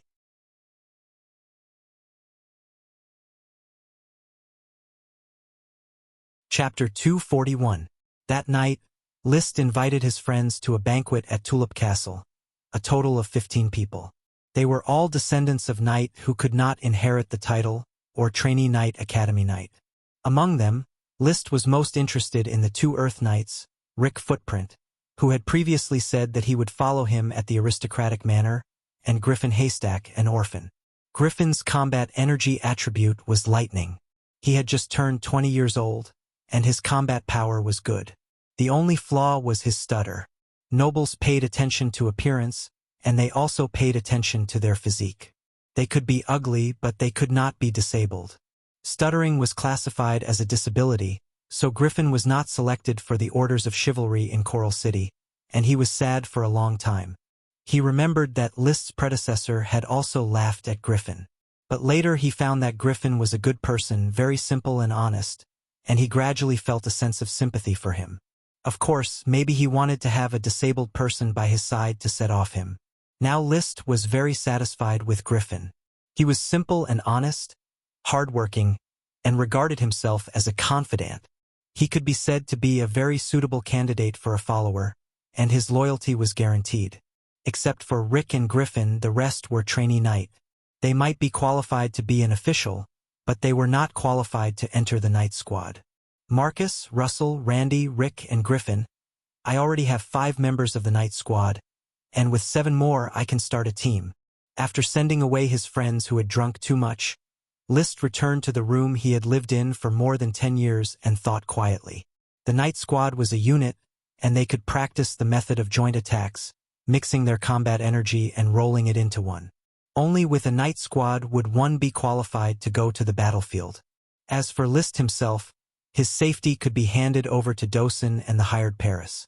He believed that with the strength of 1 man and 1 dog, even if they were really chased by the Sword Saint, they could still escape. Moreover, I am the Count's son, and I am responsible for logistics. Levis was in charge of logistics on the battlefield. Of course, he couldn't lose to Levis. He had to snatch the logistics job. The next day was the celebration feast. All the aristocrats in the vicinity of Coral Island rushed to Tulip Castle. Together with the servants they brought, the entire Tulip Castle was as noisy as a vegetable market.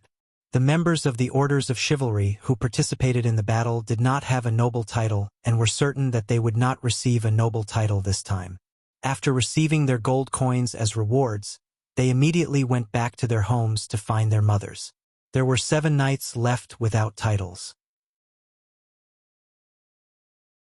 The 7 of them were knight who had made great contributions this time and could be conferred the title of Lord Knight. They were all in great joy and couldn't wait for the conferment ceremony to begin immediately. In fact, there were 3 other knights who could be conferred the title of Baron. However, those 3 knights were the followers of the 2 viscounts, so they couldn't attend the count's banquet. At the moment, there were 3 viscounts in Tulip Castle: Trick Wildgrass, Jonas Gravel, and Levis Tulip. There were 16 Baron, including List Tulip, 76 Lord Knight, plus the 7 newly promoted ones, for a total of 83. If I remember correctly, the Count used to have 82 Lord Knight. It seems that 6 Knight Lords died on the battlefield this time. The sacrifice of a knight was normal, and the death of a Knight Lord was also not uncommon. The death of Baron and above aristocrats was getting lower and lower. They were all lords responsible for commanding their knight followers to fight. Dangerous charges were, of course, the followers fought to the death, and the lords could not take the lead in the charge. Just like List, when he formed the knight squad, he never planned to include himself in it. He had his own reasons for not participating in the battle. After riding on Dosen, he was an existence that kept the formation in check. I'm here. Don't panic, charge. It was said that there were 2 kinds of leadership charisma: follow me and go for me. The leader who follows me can win the support and love of his subordinates, and thus exert great combat power. However, List still chose to go for me. How could the life of a peasant compare to the life of an aristocrat? The leader who follows me is often engraved on a monument, but the leader who goes for me will always be your leader. Actually, this is not a strict statement. There should be 3 kinds of lords. The first kind, everyone follows me and we share the benefits together. The second kind, everyone goes for me and we share the benefits together. The third kind, everyone goes for me and all the benefits belong to me. I want to be the third kind of lord the most, but let's be the second kind first. The conferring ceremony before the celebration banquet was very lively. 7 new Lord Knight held the medal that symbolized the title of Lord Knight with tears in their eyes. There was a huge gap between civilians and aristocrats, and it often took the efforts of several generations to achieve. But once you had a title, even if you died on the battlefield, your descendants would inherit the title. It was an unshakable and hereditary nobility, unless there were no children after death, or if you made a big mistake, aristocratic titles were rarely deprived. I swear to serve you with my life. The 7 Lord Knight knelt on one knee and solemnly performed the standard knight's loyalty etiquette to the Count. The Count sat on the main seat and accepted it calmly. He said some words of encouragement and warning. The general meaning was, I hope you will serve me with all your heart in the future.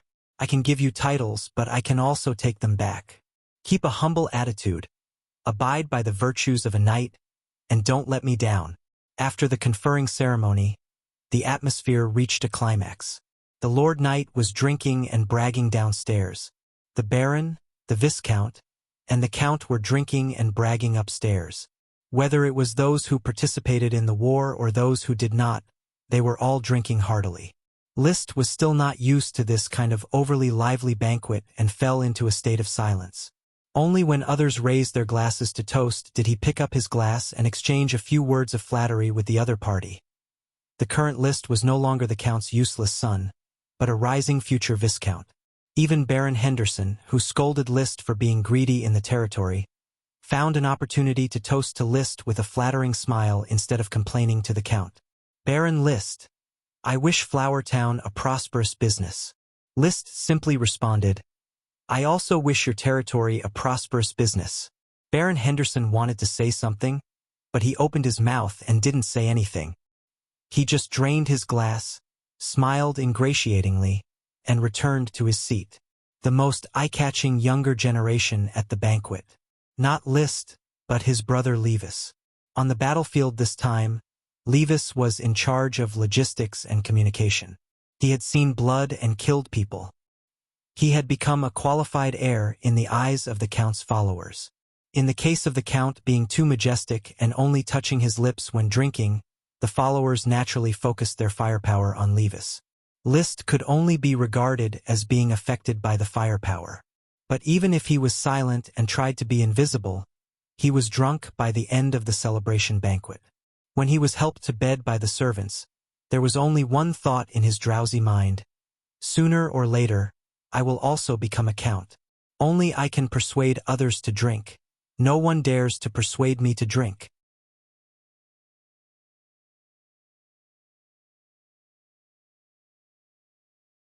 Chapter 242.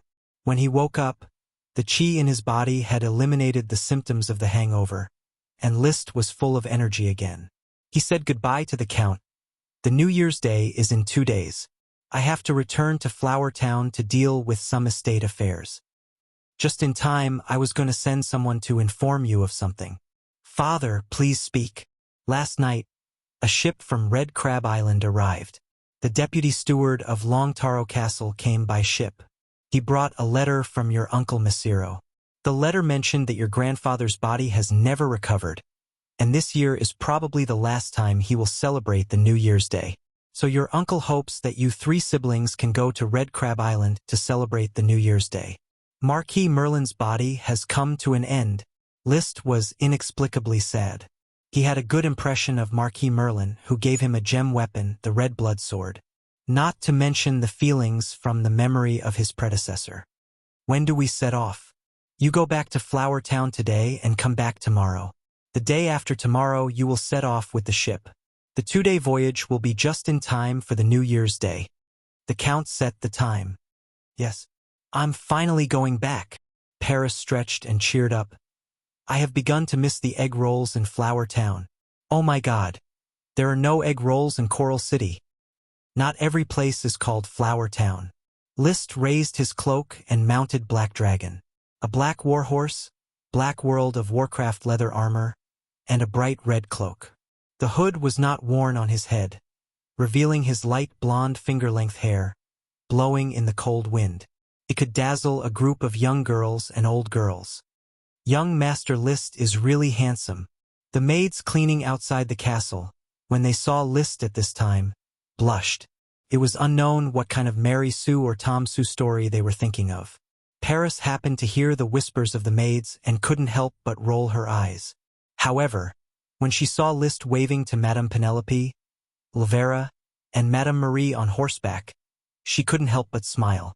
She was also dazzled for a while, only feeling the imposing aura of Tom Sue hit her whole body. How can a man be so handsome? Galloping all the way back to Flower Town, it was still snowing lightly. The snow on the ground was not very thick. The main road was very clean. During List's absence, the Flower Town's officials and serfs obviously did not slack off. After returning to the castle, the officials immediately came to report their work. Advisor Gort, these people are Brad's family. They have moved to the Flower Town. You are responsible for arranging a house for them. Also, Philip, tell Brad to come here. I have something to tell him. After List finished speaking, he asked another question. Have you finished handing over the iron ingots that I asked the caravan to transport back? The iron ingots have been stored in the castle's warehouse. Without your instructions, we haven't handed them over to the smithy for forging. Leave 3,000 caddies of iron ingots in storage and take out 10,000 caddies of iron ingots to give to the blacksmith shop. Try your best to make a batch of construction tools and logging tools. In the future, cutting down iron thorns will be a big problem. As you wish. Soon, Brad, the crystal craftsman who was carving volcanic glassware, rushed to the castle. Then he learned from his family that the Count had ordered his family to move to the Flower Town and become List subjects. They had to stay in the Flower Town for the rest of their lives. Brad's heart collapsed. From a well-off city dweller, he suddenly became a small-town country bumpkin. But he did not dare to complain because this was the Count's order. On the Coral Island, no one dared to disobey the Count's will, not even the aristocratic lords. Seeing Brad's reluctance, List was in a good mood and comforted him. Brad, don't worry about your future life. The beauty of the Flower Town will exceed your imagination. Sir Lord, I am not worried about my life. The Flower Town is beautiful and the food is delicious. I know that. But I am worried about my job. I can't get any more crystal carving work here. Oh my God. I think I will starve to death. The more he thought about it, the sadder he became, and he almost cried. I said, don't worry about your life, don't worry about your job. You just need to work for the castle and for me. I can ensure that your income will not be less than what you have in Coral City. Brad was a craftsman at the level of a craftsman. List attached great importance to him because he could not only carve crystals, but also volcanic glass, which meant that the future of glass carving could be handed over to Brad. Glass was a product that List would research sooner or later. After a few simple words of comfort, he became impatient. No matter how powerful the craftsman was, he was just a civilian in front of him. He gave face and said a few words, but he did not give face and directly whipped him. Isaiah, remember to build a crystal workshop in the workshop area and give it to Brad to preside over. As you wish. The town's affairs could not be said to be small, but not many. At least for the Flower Town's New Year's celebration, arrangements must be made. This was a festival that any country would celebrate. The town also needed a festival to relax the people and increase cohesion. Gort, as an advisor, could preside over this year's New Year's celebration. Marcus was sent to Black Horse Island to preside over the New Year's celebration on Black Horse Island. He was relieved that Isaiah, Blair, and others would take care of the construction of the territory. Moreover, he also decided to let Zambrata take up his post ahead of schedule as the town's legal officer and assist Isaiah in managing the construction. Russell and Randy, the two Earth Knights, let them go home for the festival after all. They had not officially followed him. So, the report was over. The officials were sent away. List began to deal with the castle's private affairs. He told the butler, Carter, "I have to return to Tulip Castle tomorrow. This year, I will go to Red Crab Island's Long Taro Castle for the New Year's festival. Therefore, I will not be back for at least 10 days. I need to make some preparations. Mr. Carter, take care of the castle for me. Of course, your will is my guide." Carter replied gracefully, "Then help me choose a gift first. What kind of gift should I bring for grandpa, uncle, and cousin? There is Levis and Lavera in front of me. I am just a country baron. There is no need to spend too much. It is best to send some specialties. Flour soap is pretty good. And oyster sauce." Oyster sauce was a specialty of the oyster settlement. Half of the seafood business of the flour caravan was selling oyster sauce. The aristocrats of Coral Island cooked with oyster sauce. It was very suitable for gifts, especially the effect of oyster sauce, which any man would like. With oyster sauce and flour soap as a base, Carter helped choose a few gifts, and a gift list was completed. Then there was discussion of issues such as how to take care of the sprite worm. Carter suddenly remembered, "Master, there is one thing I don't know how you will arrange." "What is it?"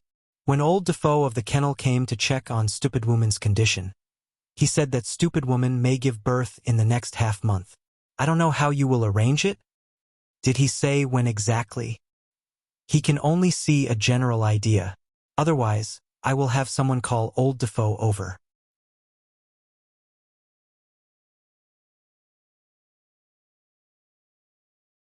Chapter 243. Stupid Woman's status in Flower Town was pitiful. Since she was caught, she has not only been used as Dosen's fertility machine, but she has also been imprisoned in a secret room. Her bestial nature has long been worn out, leaving only slavery. This is the destruction of life, this is the obliteration of nature. If there was a small animal protection organization on the island, List would definitely be nailed to the pillar of shame and enjoy the treatment of being reviled by thousands of people. Unfortunately, there is no such organization on the island, and humans have no sympathy for World of Warcraft. Isn't World of Warcraft born to be killed by humans to eat and earn gold coins? The snow in the dog prison is thick, and no one has come to clean it in the past few days. Although Stupid Woman no longer releases magic and has almost forgotten the existence of rock thorns, for ordinary people, it is still a huge threat. "My lord, it really won't kill me?" Old Defoe trembled as he followed List into the dog prison. I'll stay outside the dog prison and look at it." "Don't be nervous, old Defoe. I'm here. What are you afraid of?" List said gently. "This time I want you to observe closely and see the approximate birth period of Stupid Woman. Don't be nervous, you see. I'm already standing here. Is there any dangerous movement from Stupid Woman?" Old Defoe wanted to take a step, but his legs did not listen to him. My lord, a pregnant mother will be furious if a stranger approaches. Stupid Woman will not." Snap! List, who had lost his patience, kicked old Defoe's butt with his boot. "If I ask you to come forward and observe, then come forward and observe, or go directly to my retainer knight and receive 100 whips. 100 whips can kill a strong man." Old Defoe was kicked and finally got rid of his fear of Stupid Woman. He carefully began to check Stupid Woman's situation around the cage. Stupid Woman turned her head and looked at old Defoe. Her mouth slightly opened and she let out a low growl. List threw in a piece of jerky. The next moment, Stupid Woman roared and began to shake her tail and chew the jerky. Bless Curls stretched out his claws outside the cage and wanted to grab the jerky. He never knew what it meant to be tender. After a while, old Defoe gave the conclusion of his observation. "My lord, judging from the changes in Stupid Woman's body shape and the signs of moist private parts, she is not ready to give birth and will probably need half a month of gestation. But I can't guarantee that it might be born prematurely. Generally, dogs can give birth after 2 months of pregnancy. Stupid Woman is a World of Warcraft and the pregnancy time is longer, but after all, she is still a dog and no matter how long she grows, she will not grow much. Old Defoe, who had raised dogs for many years, had rich experience in the pregnancy and birth of ordinary dogs, but he could only guess about World of Warcraft. List had a rough idea. What he was most worried about was that the first-person stupid woman would see when she opened her eyes was not him. The reason why Dosen was so loyal was because the first person it saw when it opened its eyes was List. If stupid woman gave birth 10 days later, List would be able to return from Red Crab Island before the cub opened its eyes. Otherwise, he would miss the time when the puppy opened its eyes. At that time, when the puppy opened its eyes, it would see stupid woman. Although it could be tamed and cultivated from an early age, loyalty could not be completely guaranteed. List did not like this kind of unguaranteed loyalty. People could be kidnapped by interests and family, but it was difficult to restrain World of Warcraft except for recognizing its master. For example, Marcus, whose family was in Flower Town. List trusted him because the cost of Marcus's betrayal was so high that he could hardly afford it. Basically, these officials and Knight were difficult to betray on the Tulip family's Coral Island. Another example was Paris. She had her sister Maggie as a constraint. As long as Mrs. Harriet's family could establish an unbreakable relationship with Maggie, it would be difficult for Paris to betray. Of course, there was still a risk of her betrayal, and it would take time to establish real trust. As a Black Dragon gang member, she had high research value and was worth the risk that List would take to keep her by his side. He would study her slowly in the future. After instructing the servants to clean the dog prison carefully, List took Dosen and left the reluctant stupid woman. He could only stay in Flower Town for one night. The Flowers was still docked at Black Horse Island, so List could not get back his calm pearl, which made him very uncomfortable. He should have asked Glanny Truth to create another calm pearl a long time ago. Going out to sea without the calm pearl always felt unsafe. Arriving at Tulip Castle, he met Rainieri, the deputy butler of Longtaro Castle. Rainieri had delicate curly hair and the most popular steel voice of the upper class. He spoke more accurately than List. "Young Master List, Rainieri greets you." "Mr. Rainieri, how is my grandfather's health?" The master can get out of bed and walk, but he was seriously injured when he was young and left a hidden disease. Even high-level chi can't repair it, which seriously dragged down the master's health. Rainieri said heavily. As a veteran Sky Knight, Merlin Longtaro fought all over the world when he was young and suffered countless injuries. Chi can repair physical wounds, but serious injuries to the internal organs are difficult to heal with Chi. Chi is more suitable for repairing skin injuries. I believe that Grandpa is omnipotent and powerful enough to overcome any hidden disease and restore his health. Thank you for your blessing, we all think so. After greeting Rainieri, List found Levis and Lavera and asked them about the gift arrangements.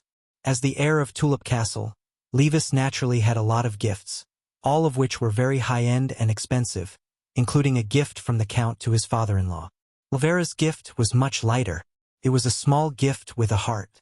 She was a female aristocrat. She could not pick out a few gifts. "Let me see your gifts. Flour soap and flour oyster sauce? And these are egg rolls, bread, and longevity noodles?" Lavera helped List check the size of the gifts. "What is longevity noodles?"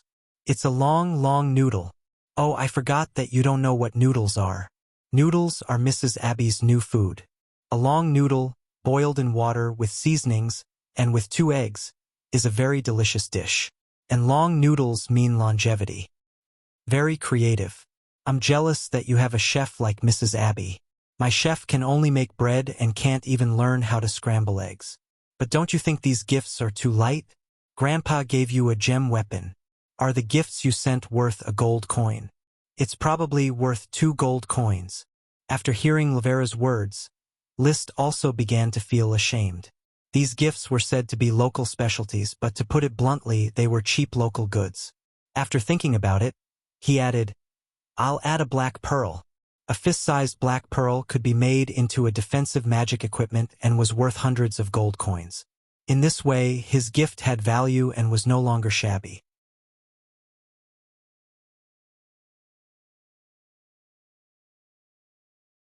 Chapter 244. The sailboats of Red Crab Island had sails that covered the sky. It was embroidered with a huge sapphire symbol, which was the symbol of the court, signifying the dignity and authority of the Sapphire family. This ship is really big. It's much bigger than the Tulip family's ship. It was the first time that Paris had seen such a huge ship. It was a new experience for her. Liszt ignored his noble image and sat on the deck stairs at the bow of the ship, his back against the soft fur on Dosen's belly. The strong sea breeze blew, causing his originally meticulously combed light blonde short hair to flutter unceasingly. This is the palace's fast sailboat. It can reach a speed of 10 knots when the wind is right. My grandfather used to be in charge of the palace navy. He had a high position and was deeply trusted by the Grand Duke. After he left office, he gave me a few fast sailboats. The Taro family had always been known for their shrewdness. They were absolute followers of the Grand Duke. In the past, when Marquis Merlin's father was still a count, he used all of his family's wealth to support the previous generation's Grand Duke in waging war. In the end, he obtained the title of Marquis and the huge Red Crab Island. After the new Grand Duke ascended to the throne, he relied on Marquis Merlin to take charge of the palace navy. It should be known that the Grand Duchy of Sapphire couldn't do without the navy when fighting across the sea. It could be seen how much the Grand Duke relied on Marquis Merlin. Unfortunately, Marquis Merlin had fallen ill and was no longer serving in the court. As for Liszt's uncle Messiro Longtaro, although he was also a Sky Knight, he did not inherit Marquis Merlin's martial prowess. It was only at the age of 35 that he managed to break through to high-level Dochi. At this age, Lee William had already established the Coral Island lineage by virtue of his Sky Knight fighting strength. Although Messiro's talent was terrible, it was said that cousin Meople's talent was pretty good. He was 25 years old this year and had already touched the critical point of a Sky Knight. He could break through at any time. It had to be said. At the level of accumulation of wealth, even a pig could be piled up into a Sky Knight. He might not be as talented as Lee William, who played the black medicine style, but it would not be a problem for him to ensure his family's survival. If they worked hard to nurture the next generation, they would still be able to ensure the prosperity of the clan. Your name is Paris? Lavera had also arrived on the deck. After greeting Liszt with a smile, she began to chat with Paris. Yes, Lavera Baron. You are not a native of Coral Island? Your accent is very different from the accent here. I'm from the Eagle Kingdom. Serf? No, I'm a mercenary. Oh, there are many mercenaries on the continent. How did you come to Coral Island and accept my brother's employment? I came by boat. My sister was sold to the Flower Town. I followed her here and then accepted Sir Baron's employment. How are your skills? Lavera suddenly had the urge to give it a try. Liszt was watching how Lavera was trying to win over Paris. He didn't say anything. He just smiled faintly and scratched an itch for Dosen. Instead, he wanted to see if Lavera could win over Paris and test Paris's loyalty. Paris glanced at Liszt, who was concentrating on grooming Dosen. She turned her head and said to Lavera, I am an elite Earth Knight. Baron Lavera, do you want to compete with me? I haven't reached the elite level yet, so I will ask you for advice on fighting skills. As you wish. Immediately, the two took out their respective swords and began to fight. After a series of clashing sounds, Lavera's sword was knocked away. It could be seen that Paris held back. She didn't even use the trick of light and shadow. She defeated Lavera, who had chi, by relying on her physical fitness. After the match, Lavera praised Paris. After chatting with Liszt for a while, she left the bow and returned to the cabin. She didn't directly propose to recruit Paris. Now, Lavera had really restrained her previous Chinibu temper and no longer continued to snatch good things in front of Liszt. Your sister is far weaker than you, Paris suddenly said. She has been promoted to an Earth Knight before she was a minor. Among the female knight, she is a very talented genius. Liszt smiled and said very calmly, but my talent is even more outstanding. Paris turned her head and didn't respond to Liszt.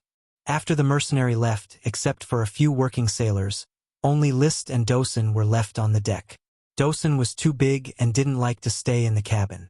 List did not return to the cabin and continued to accompany Dosen on the deck. Sailing on the sea was a very boring thing. List dozed off and thought about some trivial things. Thinking of this trip to Longtaro Castle, he did not know if he would be able to see Athena Salmon again. This beautiful girl had left a deep impression on him. But he didn't have the nerve to ask the deputy butler Rainieri about Athena's recent situation. At Athena's age, it was difficult for her to be single. After all, she wasn't a picky person like Lavera. Can't be said that Athena's eyes are not picky. Being able to choose me from the crowd at the ball shows that her conditions for choosing a partner are very high. He was imagining the scene of Athena seeing him and expressing her love again. Suddenly, he heard the lookout at the top of the mast exclaim, "It's the devil cloud!" Then the lookout blew the horn. The low, penetrating sound of the horn immediately woke up the people on the ship from their lethargy and hurriedly walked out of the cabin. List certainly understood the meaning of this horn, which meant that the ship was in danger. He quickly stood up, holding Dosen's hand, and nervously observed the surroundings. With this observation, he saw that on the route ahead of the ship, the sky had become gloomy. Dark clouds were roiling, mixed with bolts of lightning, crushing the skyline as they came crashing over. "Devil cloud! It's the devil cloud!" The sailors exclaimed one after another, and were eventually stopped by the captain's voice. "Don't panic! Lower the sail. Drop the anchor. The bow anchor immediately sinks and the stern anchor ready." The voice was not loud, but the well-trained sailors immediately calmed the restlessness and began to quickly lower the sail. A group of strong sailors turned the capstan and dropped the bow anchor. The huge wooden chain, driven by the anchor, made a harsh friction sound and quickly sank to the bottom of the sea. There was a lack of iron, so the anchors were made of wood. Although the anchors were made of wood, they were ironwood, which sank into the water. A wooden anchor may weigh up to half a ton. When it sank into the water, the huge drag force immediately stopped the sailing ship and fixed it on the sea. List was a little flustered. Because he did not bring the calm pearl, he was already uncomfortable. He did not expect to really encounter danger at sea. In the vast sea, it was easy to swallow a few people. Seeing that Levis was rushing to the captain's room, he also rushed over, just in time to hear Levis's shout, "What is the devil cloud?" The captain took out the wine jug and gulped down a mouthful of wine. He calmed down and said, "Noble lords, don't panic. It's just a storm at sea. In my life, I have encountered more storms than I have eaten white bread."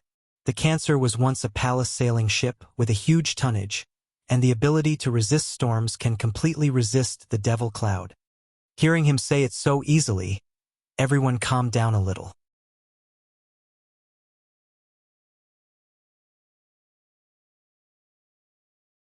Chapter 245. In the vast sea, sea monsters were an unavoidable topic for seafarers. But in addition to sea monsters, various storms and disasters were also an eternal topic. In addition to these, ghost ships, singing demons, and so on were often repeatedly mentioned by sailors. The devil cloud was a mixed story of storms and ghost ships. List was not unfamiliar with the origin of this story. The captain pointed to the rolling black clouds in the distant sky and the lightning in the black clouds, and said without fear, "The devil cloud is the manifestation of the vengeful spirit of Marquis Cohen." Marquis Cohen? List quickly remembered that there was a keel bone in his gem space. According to Captain Costo on the Flower, the keel bone technique originated from the magicians of Marquis Cohen's family. However, with Marquis Cohen's participation in the palace coup and the destruction of his family, the keel bone technique was lost. The ghost ship's captain, Marquis Cohen, was once the king of navigation in the Aquamarine Sea. Legend has it that he went to the Devil's Sea and obtained the power of the devil.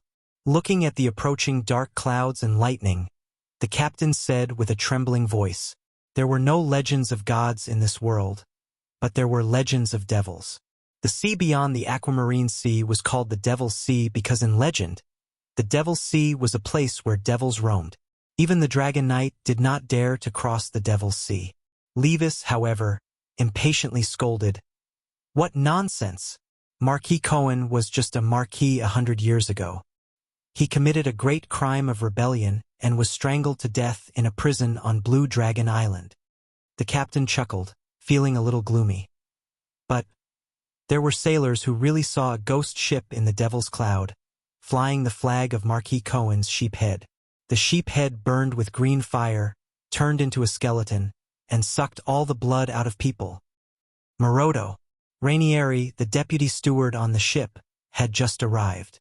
When he heard what he said, he immediately shouted, "Put away your nonsense. The nobles are countless times more knowledgeable than you. Keep your nonsense to scare yourself. Hurry up and find a way to survive this storm." After saying that, Rainieri said to the three siblings, "I'm sorry, young master. Young miss, Maroto likes to talk nonsense. He definitely has a way to survive this storm. Let him stay in the captain's cabin and command the sailors to fight against the storm. You guys go rest in the cabin first." Liszt did not want to rest. He still wanted to figure out the devil cloud that Captain Maroto had mentioned. However, Levis, who was sure that Maroto was babbling nonsense, had already left.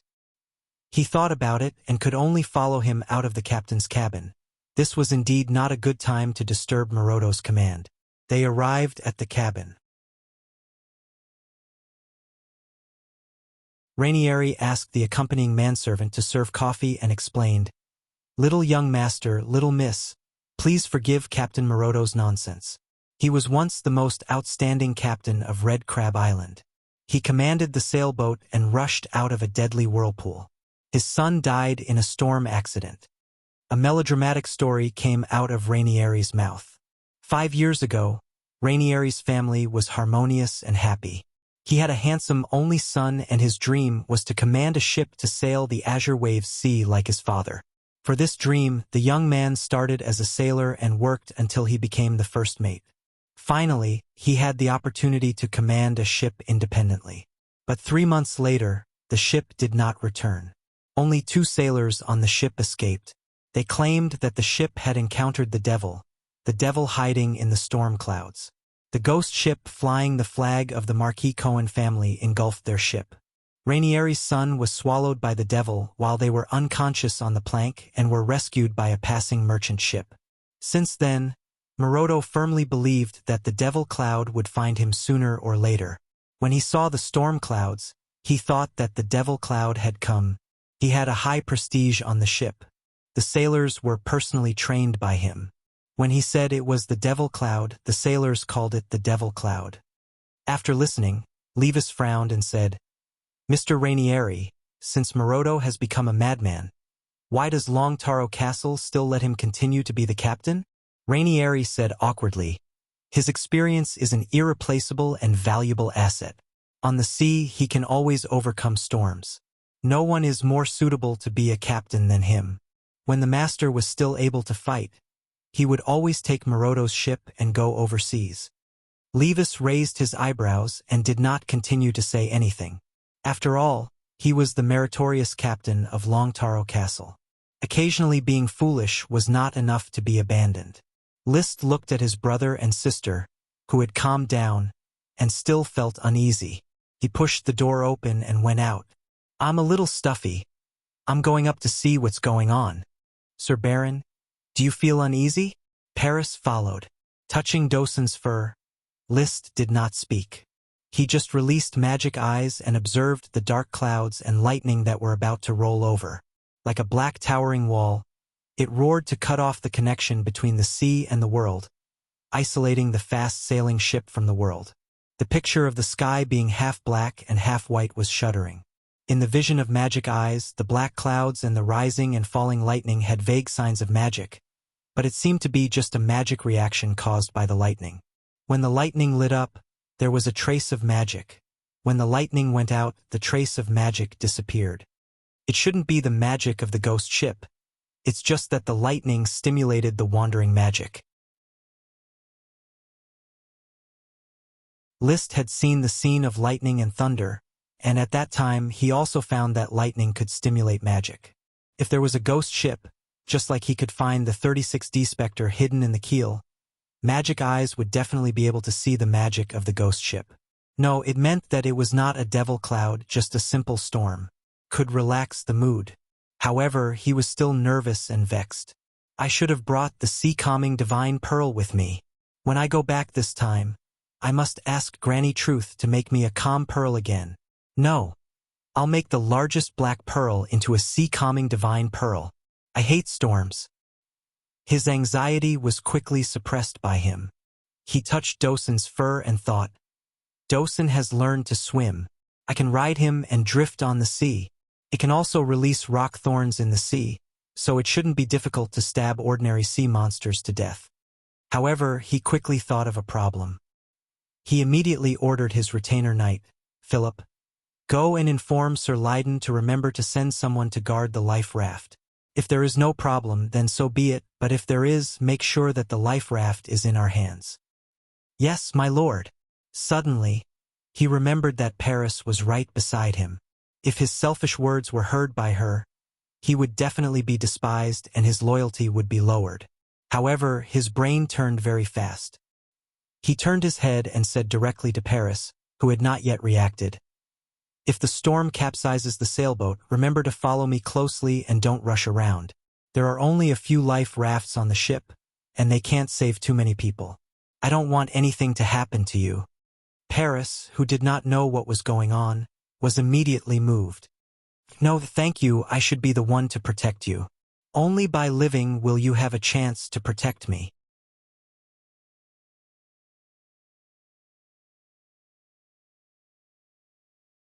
Chapter 246. You jump, I jump. If you jump, I'll jump. When Liz stood at the bow of the ship, he charmed many ignorant girls. Liszt always felt that there was nothing to be touched about. It was just an affair, and he described it as if it was a thunderstorm. But at this moment, looking at Paris, who was so moved that she stuttered, he suddenly understood that women and men were two different creatures. He had goosebumps after he said that sentence. It was disgusting. It was hard to imagine that he could say it with a little affection.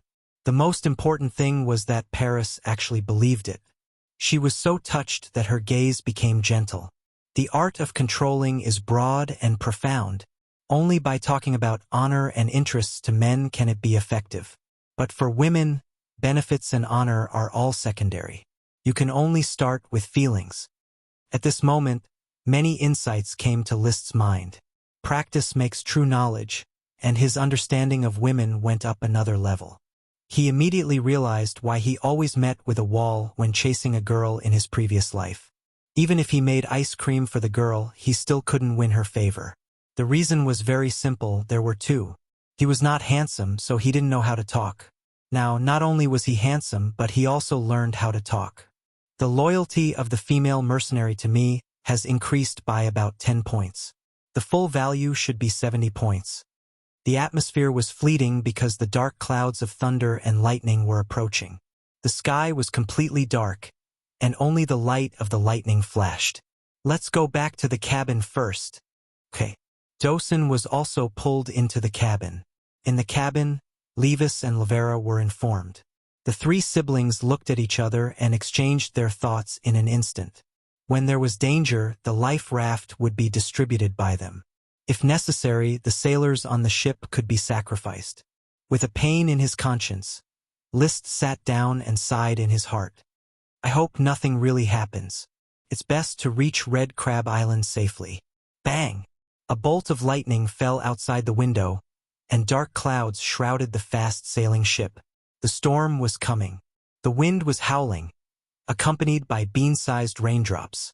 The originally stable, fast-sailing ship quickly swayed in the wind and waves.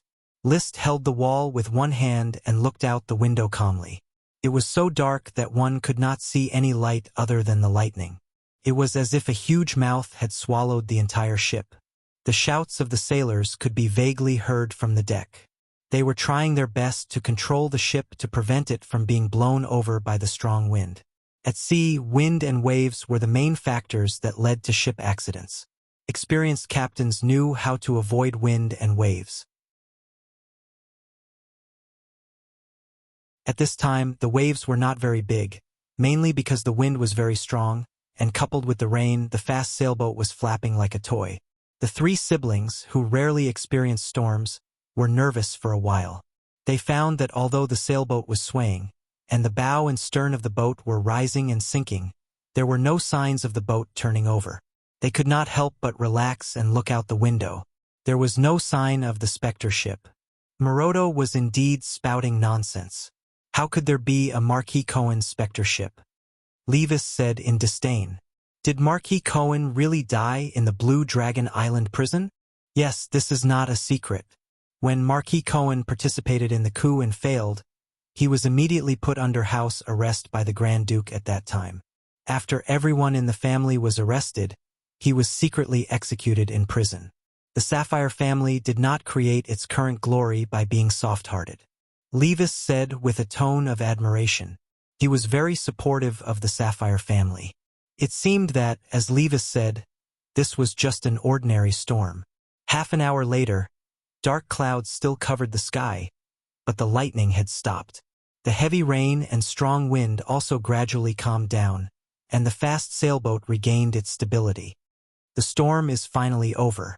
Lavera stretched, but before she could finish sighing, the lookout who had climbed to the top of the mast blew the horn again. The low sound of the horn spread in the dark environment, giving off an eerie feeling. What's going on? There was no need for too much words. The constant sound of the horn made everyone's heart sink. They all understood the seriousness of the problem. The storm had stopped, but the danger had not been lifted. There must be a new danger approaching. Normally, they might think of sea monsters, but they had experienced the scare of the devil cloud. Everyone's heart was drumming, feeling as if they had bumped into the devil cloud. This feeling came true. Soon, a sailor shouted, "Ah, light, light, light! It's the green light of the ghost ship."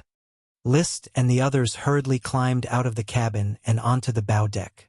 Then, they saw a green light moving in the dark distance. It was moving towards them, flickering like a real willow, the wisp. Others could only see a ghost fire. List cast magic eyes, but what he saw were signs of magic.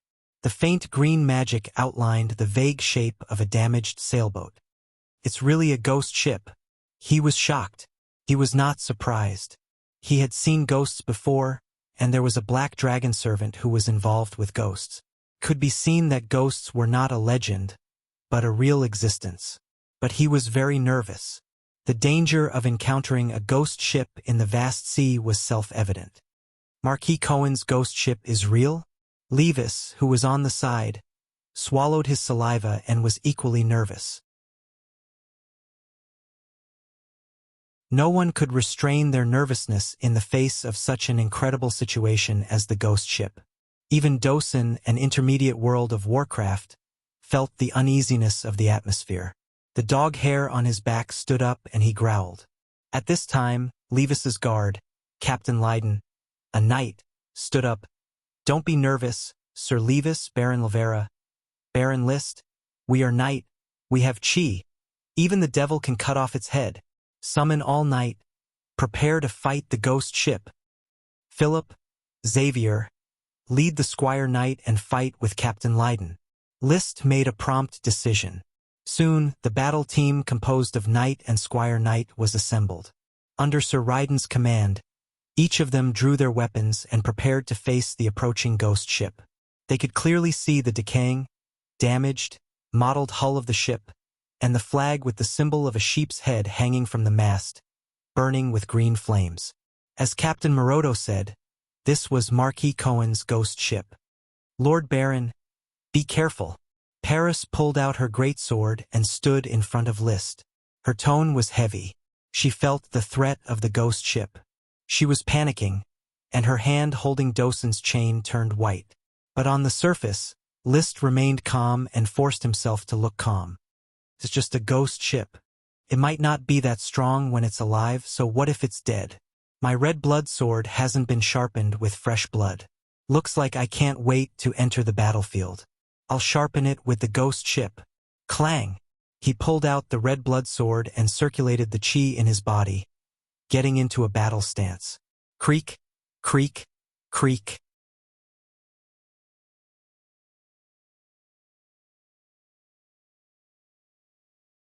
Chapter 247.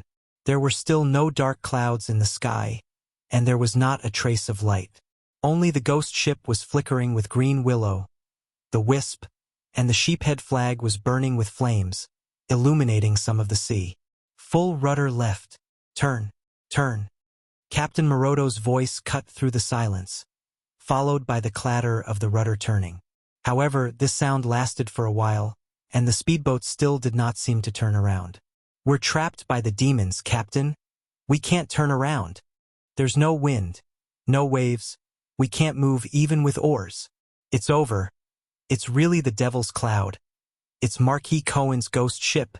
It's coming to take revenge on us. I shouldn't have peeped at Lady Gaia taking a bath in the tavern. Really? I knew it would be retribution. The sailors were frightened. Captain Moroto was also at his wits' end. The speedboat seemed to be under a spell, motionless, waiting for the ghost ship to collide. Dosen, multiple rock thorns. Seeing that the captain was at his wits' end, List suddenly decided to make the first move. He pointed to the ghost ship and gave orders to Dosen. Dosen was nervous largely because of the atmosphere. In fact, it did not know what the ghost ship was. When it heard List's command, it opened its mouth and spat out magic. Puff, puff, puff. A few rock thorns pierced out from the deck of the ghost ship, but surprisingly, these rock thorns did not destroy the ghost ship at all. Instead, they fell directly from the deck, and even the sound of falling into the sea could be heard. Thump, thump, thump. List wanted to say that this was not scientific. But since seeing dragons, elves, ghosts, and black dragons, what was scientific? Perhaps for this fantasy world, the existence of these things was science, but it could not be explained by science. While they were stunned, some sailors had already covered their heads and screamed. Some even peed their pants.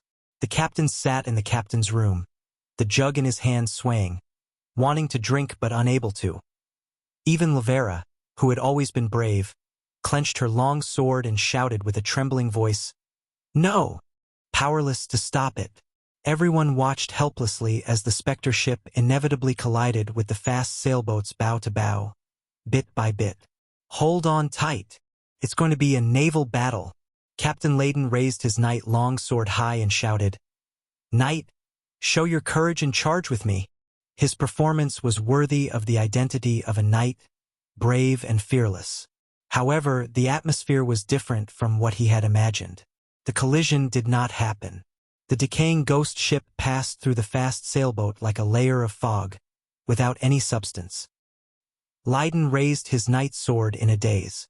At this moment, the originally nervous Levis suddenly erupted with courage. "List, Lavera, come closer to me." Captain Leo organized the night team to defend the deck. "We'll fight these damn specters here." A knight with combat aura is invincible. List gripped the red blood sword tightly and quickly joined up with Levis. "I want to fight alongside Big Brother and Big Sister." As he spoke, his eyes cast magic eyes. He could see the ghost ship burning with green willow, the wisp. The body of the ship, outlined by magic, swallowed the fast sailboat bit by bit. Or rather, it could not be said to be swallowed. It just passed through like a phantom. In the blink of an eye, the decaying hull had already rushed in front of him. The decaying wooden hull was tattered, and one could even smell the smell of decay. It looked very real, but the ghost ship had already swallowed several sailors who could not dodge in time. One could still hear the sailors' cries for help while sitting on the deck. Creak. The harsh sound passed through the eardrums, and the overused magic eyes collapsed in an instant. List and the others were also swallowed by the ghost ship. Everything in front of them seemed to have changed in an instant. He was not standing on the deck of the fast sailboat, but on the decaying and tattered deck of the ghost ship. The surroundings were misty. He could not see Paris, Levis, and the others who were just beside him. But this was only the result of observation with the naked eye. It was as if he was trapped on the ghost ship. He even stretched out his feet and touched the hole in the deck. He could really put his feet in, which meant that he was really standing on the deck of the ghost ship. Why is this happening? Suppressing his nervousness, he thought quickly, but he still couldn't understand why he was standing on the deck of a fast sailboat a moment ago, and in the next moment, he was standing on the deck of a ghost ship.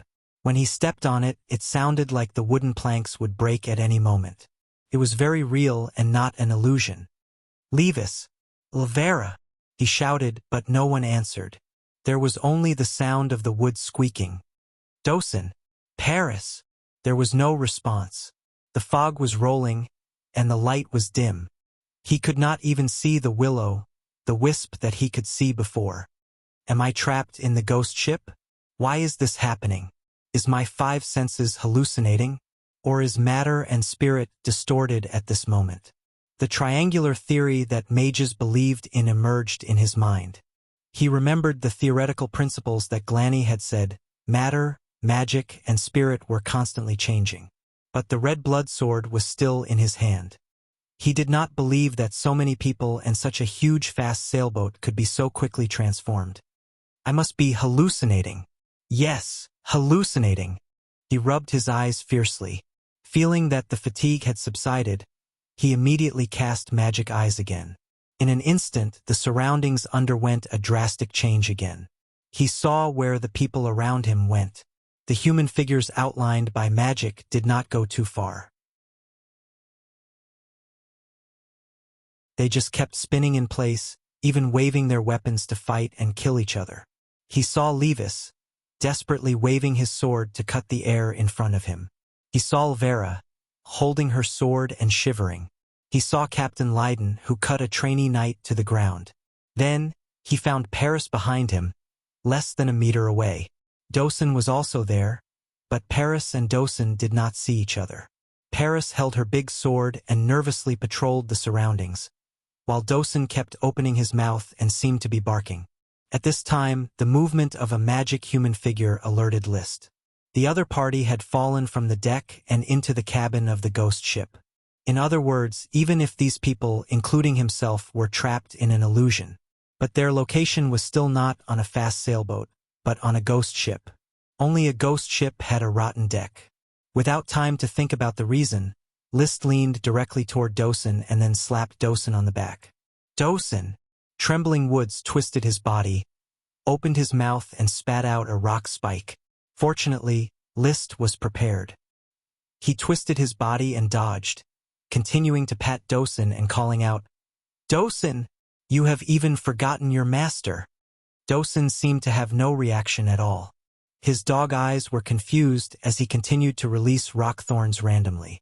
It was not until List took out a piece of jerky and found an opportunity to stuff it into his mouth that he bit the jerky and shook his head, his pair of dog eyes regaining clarity.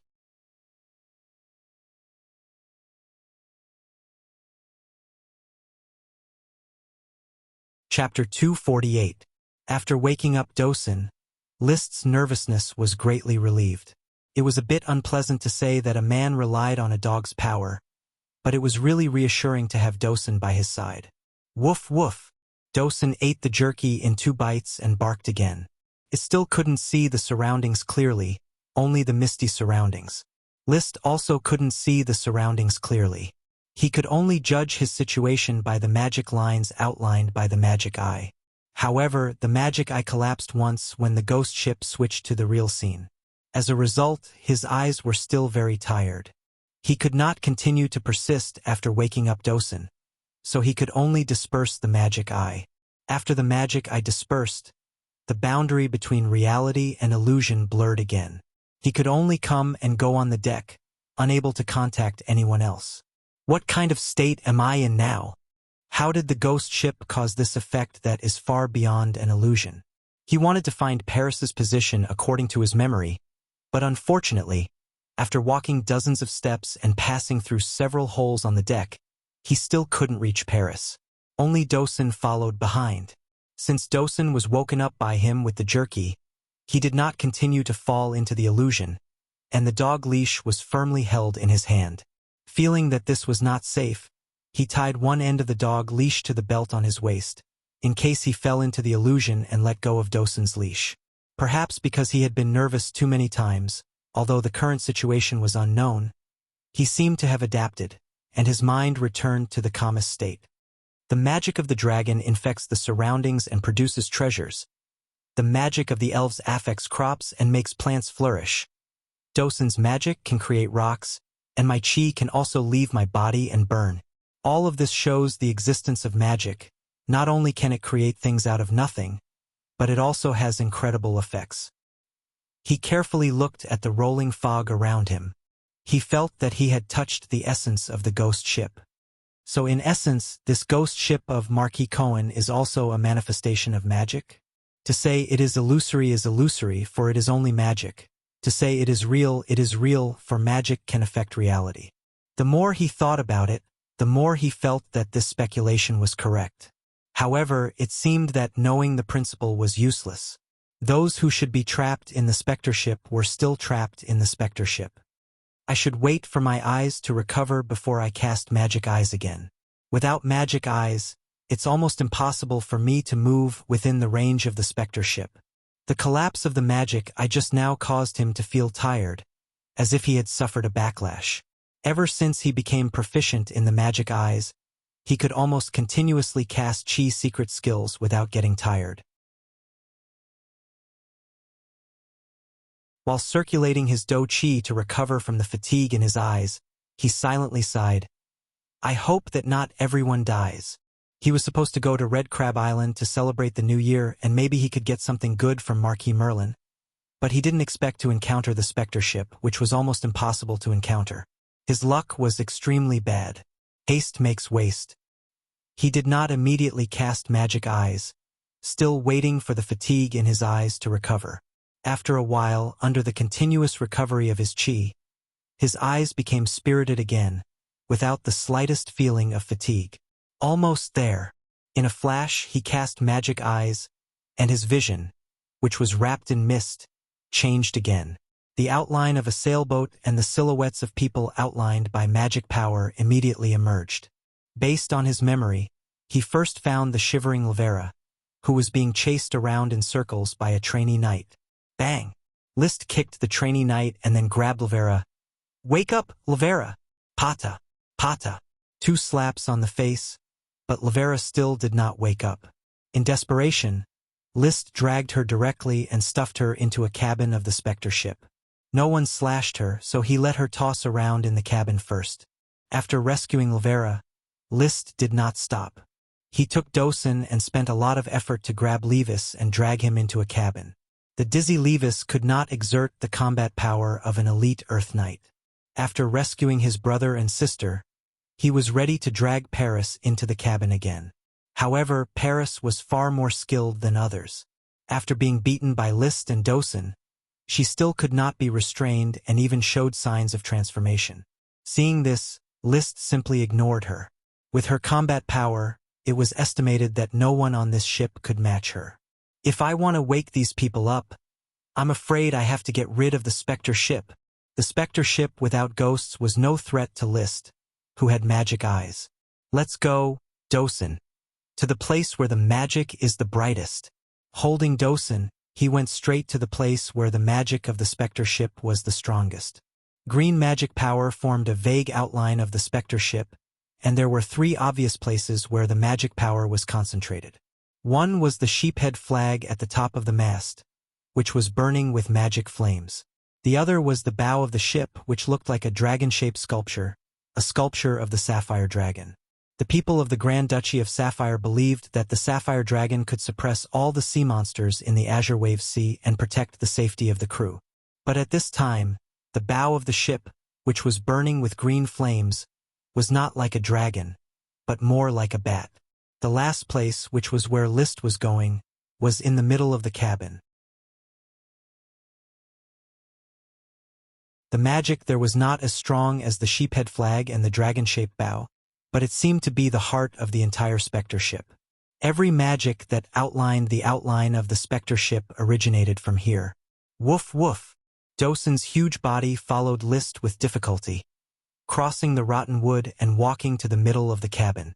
There was a constant creaking sound under their feet, as if the planks under their feet would be broken at any time. In fact, they shouldn't have brought Dosun down. The cabin and aisle below were very narrow. It was not suitable for Dosen at all, but with Dosen, List had the confidence to walk alone in the eerie and terrifying specter ship. We're almost there. A few more steps forward, and they would reach the cabin room with a strong magic light. But at this moment, the specter ship, which was so quiet that only the sound of the planks could be heard, suddenly heard a subtle voice. It was not clear, but List didn't think that he was hallucinating, because Dosen also pricked up his ears and looked in the direction of the sound. Woof woof. Dosen. Shoo. List comforted Dosen. He listened carefully. The voice was intermittent, but it did reach them. It was vague, and only a few incoherent words could be heard. Chase, die, Andy, loyal, mother, home, magic, save, Curtis, madman, no. And these words were obviously not said by one person. It was a group of people shouting noisily.